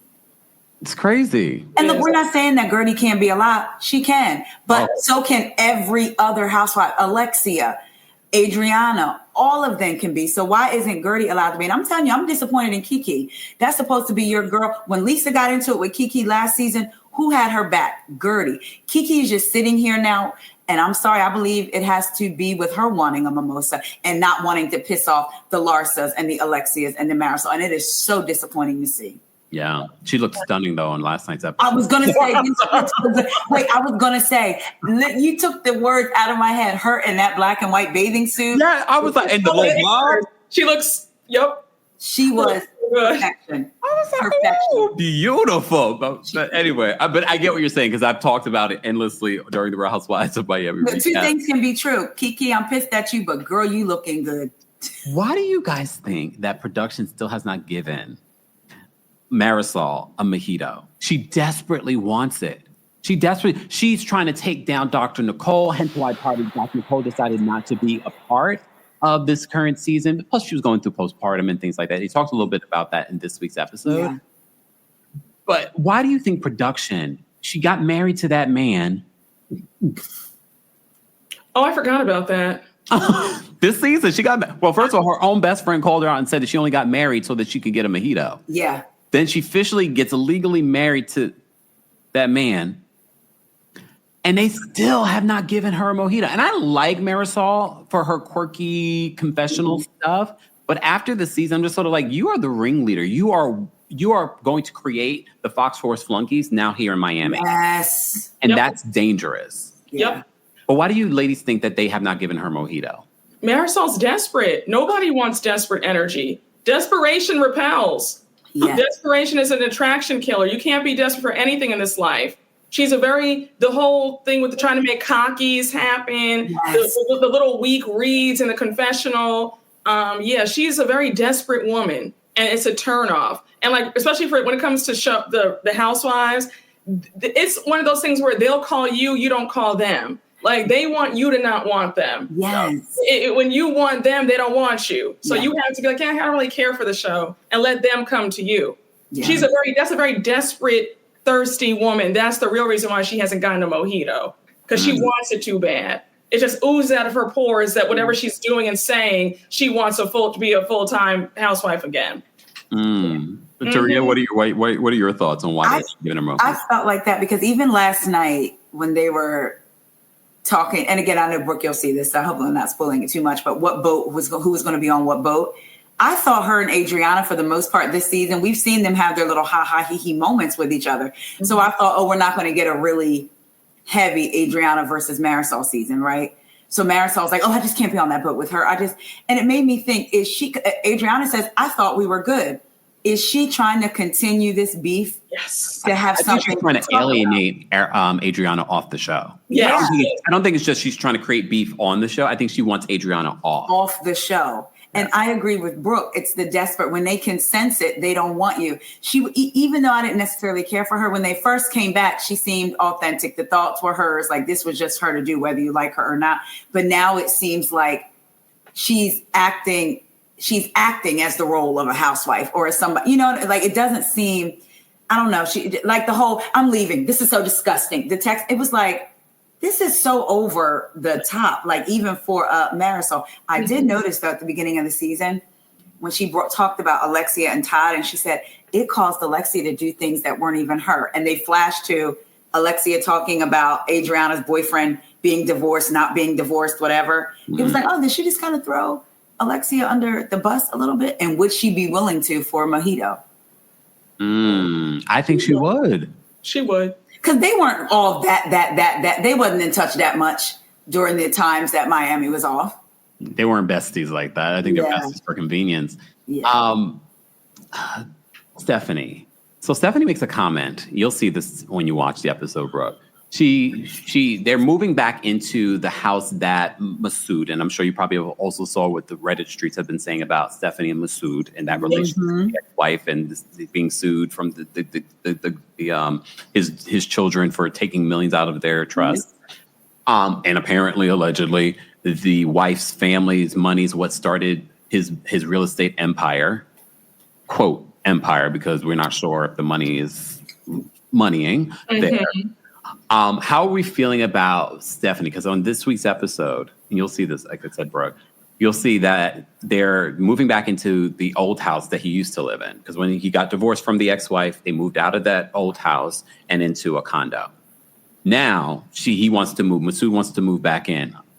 Interesting why he wants to move back in. But she said, Stephanie says, if I'm going to move back in, I'm going to strip it. It's not going to look like what it used to look like. Homegirl says this week, she's like, it looked very Persian, like almost like a genie that's going to come out of the chimney. I said, when she, yeah. Excuse me? Did you just say that? She also said that, and I also want a separate entrance for the service. We understand that's probably going to happen already. There is no need for you to say that. She don't want them using her entrance. I said, okay, Stephanie. Yeah. I don't, for the servant. Stephanie, I tried to like her in the first episode, but she's insufferable and she's cosplaying as what she thinks a rich person acts like. Growing up the way I did and seeing people who had a whole bunch of, so much money, the housekeepers, they came in through the front door like everybody else. There wasn't any back entrance like it's a restaurant or a hotel. Yeah. What are you talking about? She's made little comments, the constant name dropping with the bags and it's weird. She's not used to this. When you're used to it, you don't have to talk about it. You don't have to talk about what you have on. People can see it. And she also seems to be very insecure about the ex-wife, because you'll see in that scene, she's mentioned multiple times, she wants to make sure that when he looks around, he doesn't see the past. And then she took the pool. She had to move the pool to a whole other, like she wants to strip this place. First of all, isn't he Persian? I'm not even sure. I don't know. I don't want to assume. Yeah. But I'm assuming if he built the house to look Persian on some level, maybe that's his culture. Right. You want to strip it so it doesn't look that way. She sounds very insecure. Yes. Go ahead, Taria. I was going to say, and to me, when she said what it cost to renovate was the price of a new one. It's one thing when you find a home and you like the bones of it. So you're like, I love the bones, so I'm going to renovate for that reason. No. You are renovating because you're competing with the ghost of the wife past. Mm-hmm. Yes. And so when she said, the three things you mentioned stuck out to me. When she said, I don't want him basically looking at the past when he turns a corner. I'm like, in my mind, a man that really wants this new wife to be happy, or I really want, all right, baby, I love this house and we're just going to build a replica. Like what is it about the house that's such an attachment that he's willing to let you demo it? That's the thing. It's not the land on it, he's not saying. So what is it about this house that I need to move back in, but at the same time, I'm letting you demo it? That didn't make sense. It might have something to do with money. Even though they're demoing it, I'm thinking they're downsizing. He already owns this property. He doesn't have to go, and maybe the credit's not the greatest. I don't know, allegedly. And he can't buy another property. I'm going to sell this. Because that's what the Reddit streets are saying. Gotcha. Then I was thinking, oh, well, he already owns this property, so I'm just going to strip and renovate this one and maybe not pay the people that are doing it. I don't know. Go ahead, bro. But aren't they saying that the house is in foreclosure? This one or the condo? No, the 8-bedroom. Oh, maybe it's this one. It's on Twitter. They have a clip. The blogs are saying that allegedly, let me put allegedly, the home is in foreclosure, they're saying. And you're renovating a foreclosure home? Or is that for cameras? Even with the renovating and the way she treated them, contractors are on a deadline. Mm-hmm. You know that. So you walk into film to show your wealth and say, can we get a moment without this? Ma'am, you coming in and interrupting our work. It was the way that she spoke to them, but the way contractors sometimes don't show up. No, keep going. We'll speak louder. Yeah. Sorry, I think she came on here, even her comment she made about Dr. Nicole. You'll see her say in her confessionals, she loved Nicole, blah, blah, blah. She dated Anthony 20 years ago. She knew his potential then. And then she said, it's not like we're comparing private jets. mine is big. Girl. You think Dr. Nicole's worried about how big your jet is? Dr. Nicole didn't they just sell their home to Robin? $40 million. $40 million. And she had almost $100,000 Birkin. Yeah. Yep. So to me, it screams a little bit insecure. And it also, even though I want her to keep her foot on Alexia's neck, it also reads like I watched this show. So I decided to come in and come after her. In all fairness, too, a lot of them talking about their wealth in them emphasizing their wealth is production. It's network led a lot of times. All right. I want to move on to Real Housewives of Atlanta because we don't have that much time. But let me say thank you. Thank you, Ms. Bernice, for being a member for 38 months. Jackie was hounding Doug to cover up her actions and to keep up with her side pieces, allegedly. And what up, though, Miss Bernice? Yeah, what up, though? Khadijah, thank you so much for for being a member for 30 months. Happy Thursday to the best trio on YouTube, Taria and Brooke. I love your brains. Thank you. I'm going to the hair salon right after them. Stay tuned for my Instagram story. Gadget Girl, thank you so much for the super chat. Gadget Girl says, I love when you three get together. Love the unfiltered opinions. Well, you better come to a live show because it's going to be lit. Right, Karen? I kind of miss Karen now. Anyone else? No, I miss her. You talking about the Grand Dame? Yeah. Yeah, I was trying to I thought I was going to try to get on the list because I'm right in Maryland. And she was trying to have me go with her. Yes. Can you imagine?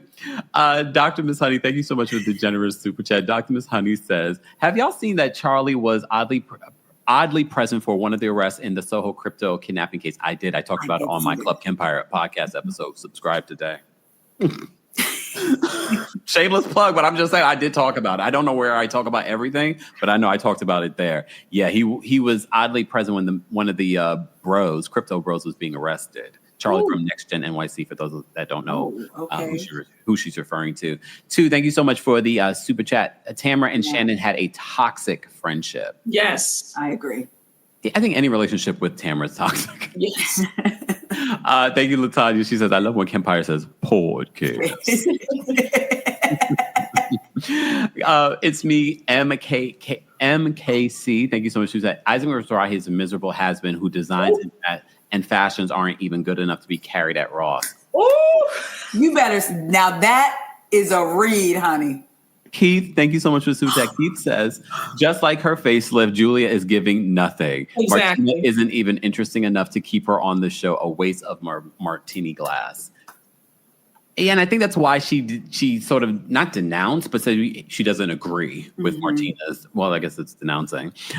Disagrees with Martina's stance on surrogacy. I think she was trying to save her job.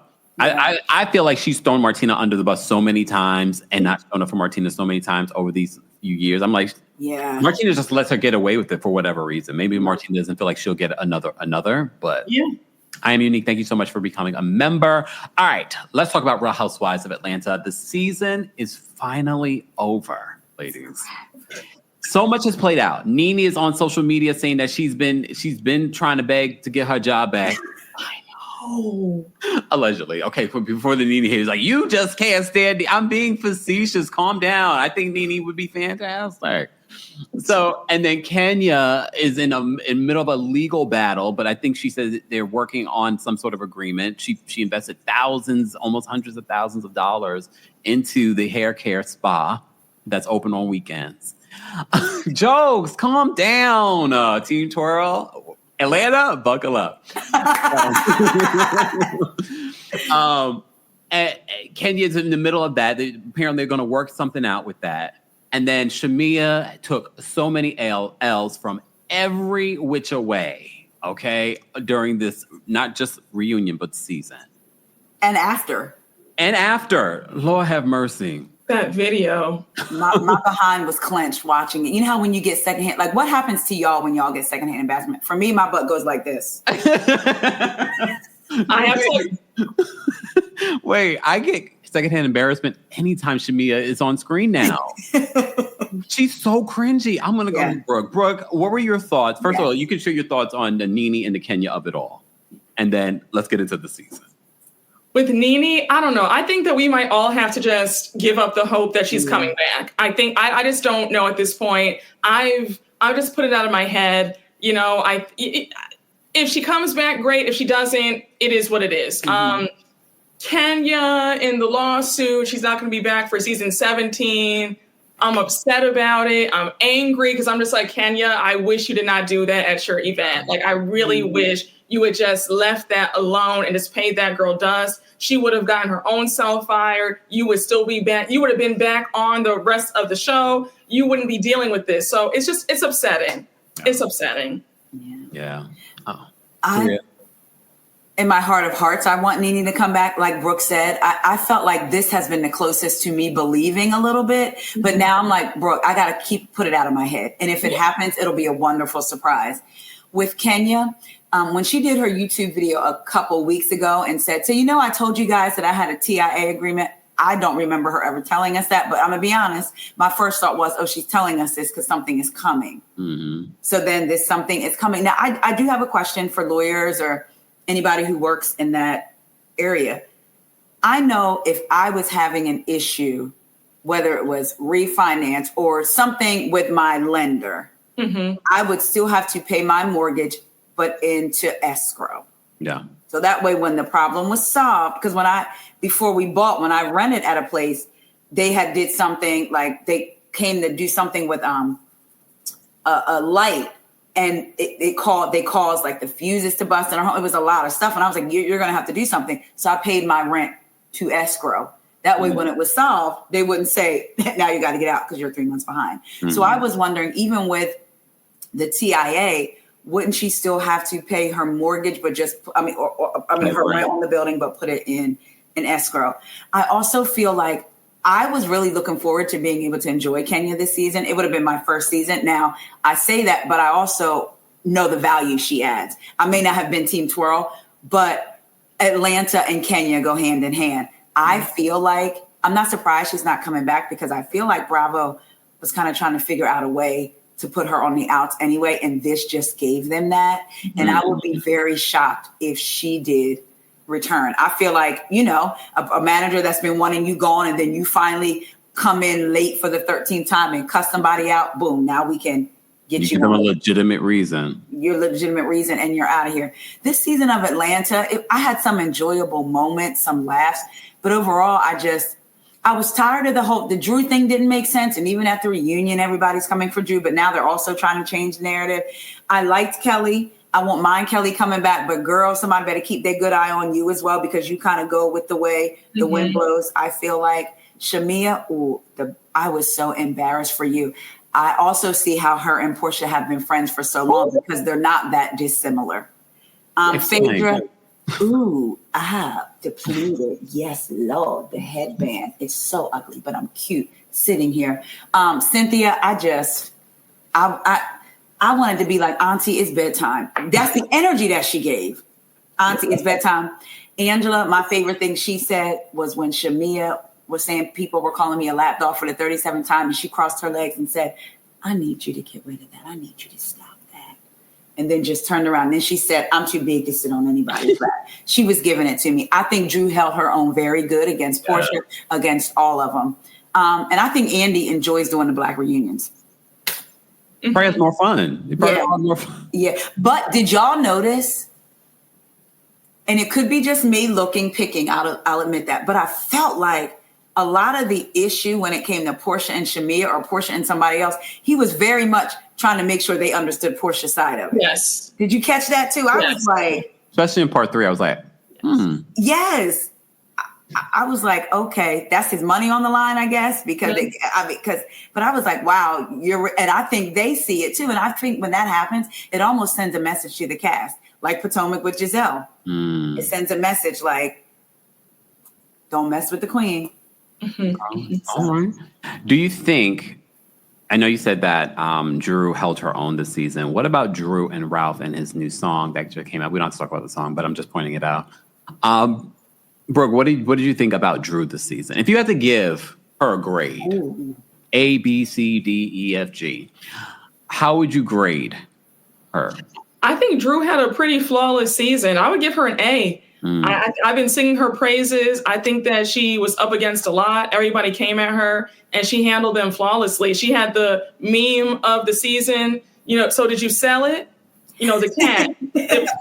Drink, that was flawless. I think that Drew really was the winner of this season. I love how she just read Shamia all the way down. She got Portia to apologize for how she was treated. I think that Drew was definitely she was the clear winner. I don't like the way the women sort of belittle what she's going through. This man has put her through hell, and you have Portia making jokes about, oh, well, maybe she'll go down to the basement, or maybe he's come up after midnight. And it's like, why can't we ever just say, you know what, Drew, I'm sorry for what you're going through. That's horrible. They're filming with Ralph. It's just like, they really discredit her issues, which I can't stand that. They really treat her as the punching bag.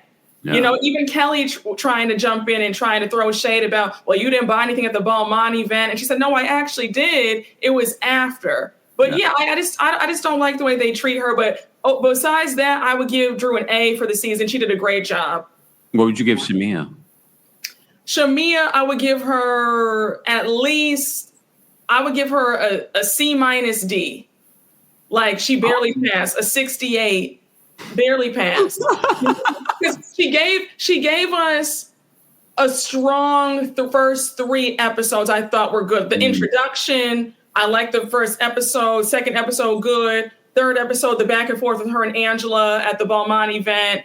The 99 no's and Shamina, like, that was cool. But then after that, she just dropped off for me. And then being passive aggressive with not telling her feelings about how she really felt about Portia. Just, I can't get with that. Be direct. You were sitting up in your friend's face for all these years, and you're still mad at her, but you're not voicing it. So you hurt your own feelings. I can't respect that. Shamina was a big flop. Then coming after Drew for no reason, you're at the radio show promoting your single, and you're talking about your op. Like, who does that? Right. Shamina's been she really fizzled out. I'll give her again C- D, barely pass. She got to take the course again. Yes. I'm gonna give her an I, incomplete. I'm gonna let you try to turn your assignments in next season. Oh, so you want to see her come back next season? I don't care if she comes back, but if she comes back, I'll consider revoking the I if you turn in your assignments. Like, you have some housewives that you want to come back, some housewives that you're like, I don't want you on my screen, and some that are like, So with Shamia, I'm like like, she just, I feel like she is playing a character. Yes. Also, and it's like, and she is so loud. I am a loud person. I say this all the time. Yeah, but she and Kelly have a microphone in their throats, and I'm like, you're not that loud, Taria. I'm around you a lot. That's true. You don't annoy me, and so that should tell you a lot. There's something about Shamia, and I said this before. I really try to keep an open heart, but run back the tape from episode 1. I was like, let's hold on, because everyone's like, she's the glue. She's the, why haven't we seen? We've seen Shamia over the years. She wasn't in a full-time position. We knew about her wealth and things like. Some of y'all didn't, but we knew. Mm-hmm. But we were sort of like, still something about Shamia, and now we got to really see Shamia for who she really is. I think. Yeah. And I'm okay with her coming back next season, but I feel like I'm going to be proven correct again that Shamia can't help but be cringy in everything that she says and does. Did you guys watch the YouTube video? Yes. That was an embarrassment.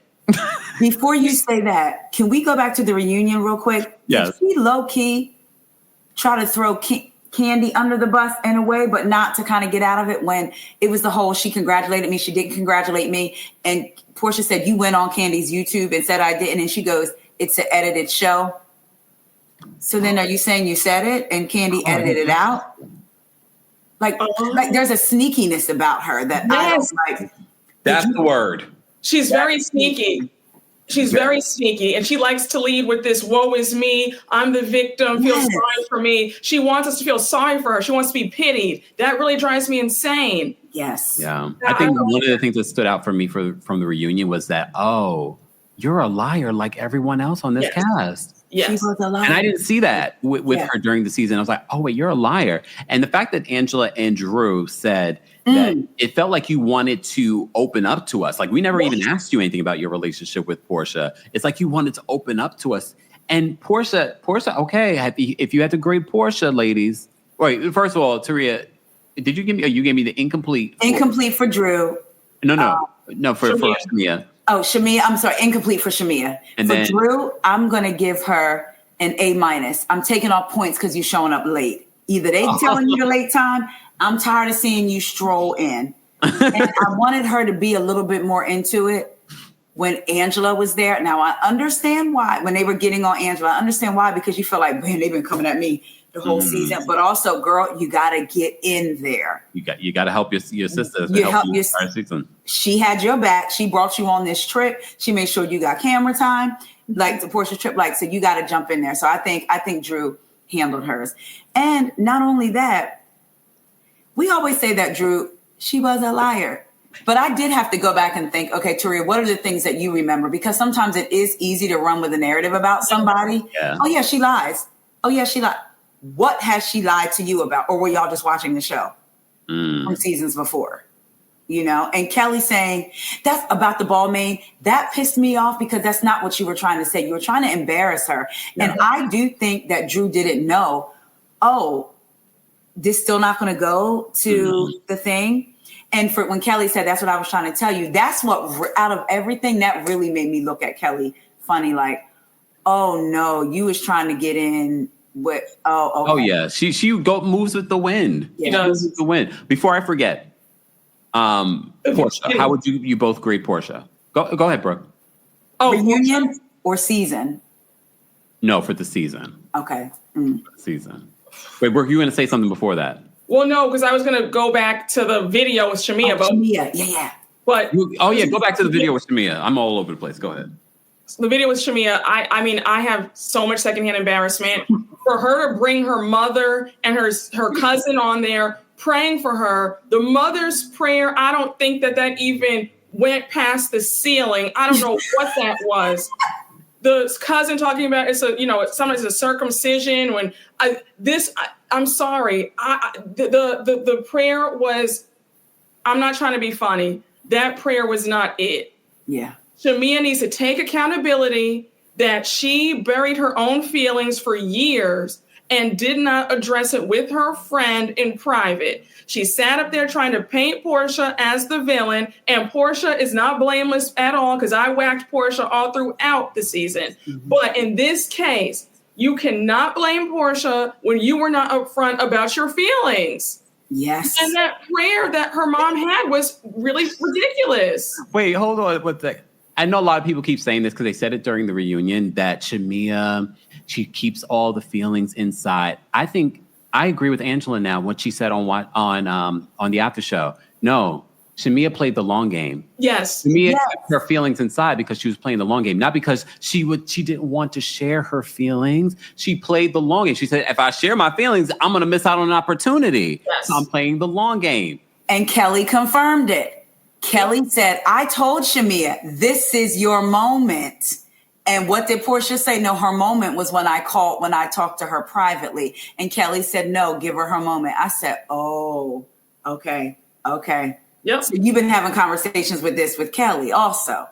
Okay, That back to video, grading. Give us a grade for Portia this season. This is tough. Oh, I know. Yeah. Why is that tough? Give her an A. It's tough only because Portia just seemed like she was in such a bad mood the majority of the season. I hated the way she was picking on Drew the entire season. Yes. He knew that there was nothing romantic going on between Drew and Dennis, and she perpetuated that. Portia redeemed herself towards the end and at the reunion, calling out the nonsense with Shamea, right? So, and then knowing that Portia, I've always liked Portia. It's just been in the last few years, I haven't liked Portia with the way she's handled herself with the whole Simon stuff, trying to hit her mother-in-law in the spinoff show. You know, we never got ownership about that. I just haven't liked her actions in the last few years. But I was a fan of Portia's, right? Yeah. Did you notice though during the reunion when she was trying to give advice to Drew and Ralph in regards to how to co-parent and how she co-parents with Dennis and talk to his mother? And I was like, I'm thinking to myself about the incident on Portia's Family of Lies, and I'm like, you are no one to talk right now at all. And that wasn't years ago. No, it was 3 years ago. Like, come on. But if I had to give her an overall grade, I give her a C-. Oh, that's funny. I was going to say C+. So that's. I don't remember what I gave. If you guys remember in the chat what I gave her, what was my grade for Portia? I think it was like a C- too. I don't remember. But okay. Taria, what was your score? I said I was going to say a C+ because I didn't like her season, but her reunion bumped her up. She scored extra credit, so I gave her a C+. Yeah, and it was the old when somebody wrote in and said, Drew, if you're dating somebody, why didn't you clear it up? And then Andy said, if you were dating somebody, would you bring a man in on the show? And Portia says, or a woman, and then she said, well, what about you with a woman? And Portia was like, yeah, like that old kind of was missing a lot from Portia this season. Yeah. I also, with the season, Portia is almost, this is a wild comparison. When Portia's going through something, everybody's going through something, just like when Shannon's going through something. So Portia's divorce was the worst divorce. Portia's divorce was the worst. Meanwhile, Drew was actively living with a psychopath. She's living in the house, like with this man, and having to, even if she's not with him, go to her daughter's school and have a how dare you, somebody come confront me over my husband, whether he's living in the basement or not.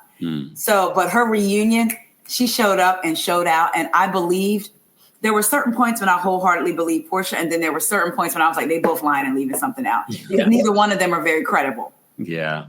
We can't forget that part. We definitely can't forget that part. Thank you so much, Nitwit, for being a member for 19 months. I think Nene era of housewife is over. I don't know. I have a little faith. Mr. Melon Magic, thanks for being a member for 5 months. Plus, Shamina and the ghetto prayer can get away from me from this Apollo. I feel like Britt was more upset about her technique than the picture. Speaking of Britt, here's what I want to know. Mr. Melon Magic is wild, first of all. I should really always pre-read his comments. I really should. Okay, I have a question for y'all about that because I want this addressed. They read Kenya's statement, part 2. They read Britt's statement. In her statement, Britt says it's not me. I wanted Andy to ask them. So then what did y'all see? Why is nobody saying what they saw? The legality of it all. That's why he didn't. Because I so wanted, so then maybe that's why the ladies aren't speaking, because that would clear it all up, wouldn't it? Because I thought if it was her, that's one thing. But then if it wasn't her, that means did Kenya AI pictures? And then is that a I possibility? don't think AI will do that. Okay, but my thing was, if they think they saw Britt and she's saying I saw the pictures and it's not me, something isn't making sense. Okay, so let's talk about Britt not being at the reunion. She is such a, you know what, as much as I didn't really care for her in the beginning of the season, towards the end, I was like, all right, Britt, you know, come with that. Whether I care for you or not, come with that energy. Say it to their face and say it with your chest. Mm-hmm. Had she done it at the reunion and seen it all the way through, I would have looked at her a little differently. I would have wanted her to see her at the reunion and address Shamia for being passive aggressive about the donation, because I felt for Britt there, because Shamia was like, I mean, she was like, I didn't know you could. Basically what Phaedra said, I've never been in these circles. I don't know what's or whatever. So I would have really been like, okay, Britt, I'll see you if she had came to the reunion. For her not to come was like a coward. Oh, okay. The comment says, okay. The comments have me screaming. Brooke, what did you think about Britt not showing? What did you think about her season? If you both had to grade them, grade Britt, Evie. I mean, again, she didn't show up for the final, but Brooke, what did you think about Britt not showing up for the reunion? So I was annoyed because I feel like it was the coward's way out. Yeah. You know, you caused all this mess, and then you were at the center. She was at the center of a lot of the drama. 90% of the drama involved her, right? She had the biggest scandal, her and Kenya, a one-sided beef with Kenya, crashing out in the parking lot over nothing.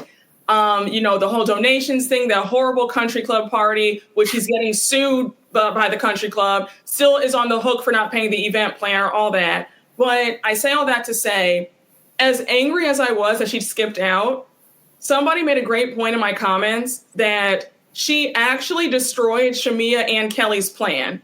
Because that's why Kelly and Shamia both had a horrible reunion, because their whole plan was they were going to ambush Britt about things that she had done and said. So Britt kind of took the wind out of their sails. So they were like, she was kind of strategic, where she knew that they were going to really be beating up on her. So she said, you know what? I'm going to kill Shamia and Kelly's storylines. I'm going to kill all their camera time. So they're going to both flop. And Kelly, for the most part, was like a non-factor at the reunion. Yes. And Shamia had such a poor performance without Britt that she destroyed both. It was like she killed two birds with one stone. So I wish Britt was that smart, but I think that's a great conspiracy theory. I'm like, yes, it makes it easier to be like, oh, okay. But actually, when you think about it, that makes a lot of sense. But I wish Britt was that smart. I think she really thought, oh, I'm not going to show up because I'm suing them. Oh, wow. Yeah. But I think it just played out that way. Yes. In regards to Shamia and Kelly. But you're right. I felt like Kelly really became like a non-factor at the reunion. I was like, wait, Kelly's there. But yeah, so... Taria, did you give... She gets an F. She didn't show up for the final. You automatically... Did you give a grade, Brooke? No, she gets an F. Just like Taria, an F. That's an F. It's failed. The final is 50% of your grade. Yes. Oh. And your grade was already at an F. Dang. Towards the end of the... I'll give you... No, she was like a D. Yeah, a D plus. So it could have took her to a C plus. Yes. Maybe even a B minus, depending on her performance at the reunion. But now you failed. Yeah. Because the one thing that makes me look at you is because you had all this Rottweiler, call back to Miami, energy, and then you don't come and face the fire. One thing that people cannot take away from Kenya, whether you like her, dislike her, on Team Twirl, put your dancing shoes up, she always sat there and took, even if it was at her own doing, because a lot of housewives will play victim or get to the reunion and cry. Kenya always sat there like, I'm just going to take it. Yeah. And that's what it is. So. All right. I want to say thank you because I don't want to keep you ladies too long. We've already been live for almost 2 hours. So I appreciate you both being here and taking time out of your schedule. Gracie says Shamina has always been corny since she drank Kenya's hair care products. Remember that? And then Portia said, this is water. Candace, thank you so much for the super chat. Candace says everyone gets a D except Drew and Angela. All right. I want to close this out by asking your thoughts because I asked you a few months ago when you were here about Charles Oakley. Charles Oakley addresses everyone talking about the way he treats Angela. For me, personally, and you guys don't have to align with me, I felt like during part 3, he was the MVP for part 3 for me because he was so funny. Mm-hmm. But I'll start with you, Brooke, because I know you had your feelings about the way that Charles treated Angela on this show. Did your feelings change at all? Not really. Did they Be honest, change? Brooke, this is a safe space. No, I know. Did they change? I thought he was so funny in the third part, so I gave him a little bit of a pass. But I still don't love the way he talks to her, the way he's not affectionate, you know, that gruff and rough talk. Like, no, that's your wife. Yeah. I feel he needs to be more affectionate to his wife. You know, I saw a loving marriage, so I'm kind of like, look with the side eye when I see people, you know, a husband talking to his wife crazy and she's saying, I love you and I miss you. And he's just grunting and rolling his eyes. I don't like that. That's not endearing to me. It's not cute. I want him to do a better job because I'm sorry, they still give me struggle love. It's still struggle love with just some money. But you know what I'm saying? What about that Wendy Williams catching a stray about she invited him over for a drink, but he didn't go because she has some cats? Angela also gives me, she's still like fighting the ghosts of his past, the ghosts of his exes and side pieces. I don't know. Angela does not give me secure. She doesn't give me a secure wife at all. Yes. Angela is headlining the Pick Me tour. I've always felt that way about Angela. Angela kind of gives me, I'm just so happy that this NBA legend chose me. That's what it gives. Yeah. And you feel free to push back or, you know, but I've always gotten that vibe from Angela and I'm going to leave it there. Oh, but if you had to grade Angela this season, how would you grade her? I give her a B+. I thought that Angela did a great job. Yeah, she was good. You know, very witty, a slow burn. You know, she really came out like she really was hitting all the marks. But I think that with Angela, we just need to get her to like give us the full story because we're all still confused about what happened with the daughter and you know, the sister. Like it's just always these half stories. I need her to give us the full story and not talk in circles. She's always talking in code, it feels. Taria, thoughts on Charles Oakley and their relationship and how the reunion went for him, and then of course, what's your grade for Angela? I don't like that whole joking on your spouse thing. Like me and my husband had that. And I would say, if somebody's joking on me or about me, it's not for you. Like, oh, I know she must be a handful. Oh, yeah, right. When they joke on you, I'm like, that's my handful, though. I'm one and everybody's different. I've never liked that. I don't like that because it's not always jokes, especially if it's the same group of people always doing it. It's not always a joke. So I don't joke on my husband at all. And I didn't buy into he's just an older black man. That's how they handle things. Things can change. People can change. And just like maybe he needs the book, the 5 different languages that Drew had, because your partner may require you speaking a different language than what you want. You know, you may not be affectionate. I feel like Angela wants affection from him and playfulness. Like it was a cute scene when he went backstage and she was like, come on, Oak, I need some energy. And he was doing that, but how, even though we only get a glimpse, how far apart are those moments? I'm with Brooke. I think she's constantly in competition with a woman that she can't see, but that she feels might be there. So that's keeping her in constant motion. Charles asked for a glass. Can you bring me a glass of water? She do a backflip and land in a split to give him the glass. She does all this extra. She feels like she's got to be every woman. Oh my God. Man, you know, so draining. I wonder if either Charles has said it or if in her mind, because he went through what he went through, that was so embarrassing for him. I got to be there for him, you know, because I almost felt like she was kind of taking on that when she was in her therapy session. Yeah. I felt like she was taking that on. So I just want Angela she takes a lot on for him. Yes. And I want her to wake up and see the value that she brings and then move accordingly. I know it's easy to say she should leave but wake up and see who you are. And I bet you, what about that side baby though? You know what? As soon as that's what Natty posted this, I'm hearing Kelly's screeching voice. What about that side baby though? Like, oh. But I bet you if Angela moves differently, it's either going to force Charles to move differently or because I don't know. I know Marcus and Alex had a lot of stories going on, the restaurateurs, non-restaurateurs, waiter, non-waiter. I do believe a woman was in there with Charles. Oh, I believe that part of the story. Yeah.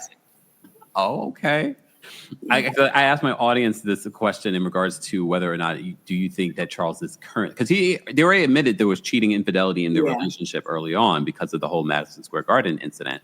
However, do you think that Charles is still cheating? Maybe not right now at this very moment. No, Brooke. I mean in the last year. No, because they were filming, so he knew. Yes, that's exactly. Taria took the words out of my mouth. Okay. In the last 3 years, I wouldn't be surprised. Oh, okay. I just spilled my whole bottle of water. Well, that's perfect time for us to get out of here. And I'm saying it on live in case Corey walks in and I can't say I did not pee. When you see me jump, it was because I spilled most of it. And it literally went like this. Oh, Lord. Okay. I want to thank both the Brooke Ashley and Taria Faison for being here for the Real Housewives Ultimate Takeover here on the Kempire channel. Don't forget, you can hear our conversation on the Kempire podcast. So subscribe today to that. I'm also going on tour, and you will see these ladies on tour with me. But Atlanta, I'm coming up there first, August 5th. Well, down there first, August 5th. Go get your tickets today. And then we're going to be in D.C. on August 22nd, back in New York City on September 12th. Meet and greets are available for all the shows. And there is a live stream option exclusively for the New York City show. Go get your tickets today so you can see me and these lovely ladies join me on tour for a more explicit conversation about housewives and hot topics. All right, ladies, let people know where they can find you and what's coming up for you. We'll start with Brooke. You can find me over here on YouTube at The Brooke Ashley. I have my podcast by the same name, The Brooke Ashley. If you like to, just yap and have a good old time over on Twitter, I run my mouth there too at The Brooke Ash. Instagram, same name, The Brooke Ashley _. And yeah, I'm excited to see you again at the Green Room 42 in September. We're going to have a good old time. But yeah, guys, I'm just living my life. You'll see me on social media, just, out here, zipping it and zooming it, honey. So we're just having a good old time. So come follow me if you haven't already. And we have a good time together. Taria, where can people follow you and what's coming up for you? First of all, thank you for having me. You guys can follow me on Instagram. Come on over at WeGo Podcast, WEIGO. For those of you that don't know, that stands for What Else Is Going On Podcast. I got that from Cynthia Bailey, because whenever she would want to get out of talking about somebody in her confessional, she would say, now, what else is going on? So I just love that. You can follow me there on Twitter, IG, TikTok at WeGo Podcast 1. I'm trying to tick and talk a little bit more. Like I put one up yesterday. So go check it out. And the YouTube channel, WeGo, WEIGO Podcast, and the podcast itself, What Else Is Going On Podcast. I am excited. I'll be with Kempire April 22nd. April. Is that manifesting? Is he coming back to DC in April of next year as well? I will be with him August 22nd. I am so excited. So, come show us some love, and so we can hug all on you and all that stuff. Everyone keeps asking for a Phaedra grade. I feel like Phaedra's there for 10 days. Brooke, what would your grade be for Phaedra? A D? She didn't bring much. She just wrote the paper at the last minute and turned it in at 11:59. So, and then the outfit. You saw that outfit at 3 a.m.? It's an incomplete because she doesn't cite her sources. Try again next season. Okay, one quick question, and I know I keep ending it, but I just remembered, because you brought up Cynthia Bailey. You saw what Kenya said about Cynthia Bailey and why she's not talking to Cynthia Bailey. Yes. Quick reactions to that. Do you think Cynthia did something, or do you think Kenya's making it up? I was wondering if she showed a text to Nene, because Nene, I don't know why. I just felt like, because that has happened before with Atlanta. I just can't remember who, where Nene said she saw a text of somebody of something. So I was wondering, Cynthia and Nene are back cool. Mm-hmm. Did she share that information with Nene? And, they all kind of run in some of the similar circles. And then did it get back to Kenya, that girl Nene saw your text? That's what I thought immediately. Mm-hmm. I just feel like she should have said it then. Like, why are you holding back? Just say it. And so when you say things like, I will hold all her secrets, it's like, are you? Yeah. Classy, thank you so much for the super chat. Classy says Kempire with the dream team, Brooke and Taria. Thank you both for being here. Thank you all for watching. Thank you to our mods. Thank you to our King's Guards. Thank you to our channel members. Thank you to everyone that's following us on Twitch. Go follow us on Twitch because you just never know when I'm going to go live and do a little after show there. All right. Thank you both to Brooke and the Brooke Ashley and Taria Faison. More information on them will be available in the description, guys. Don't forget to like the video. Bye, y'all. Bye, guys. Thanks for tuning in to Kempire here on the Kempire Radio Network. As always, you can hear Kempire on Apple Podcasts and on Spotify or wherever you get your podcasts. More information can be found on KempireRadio.com.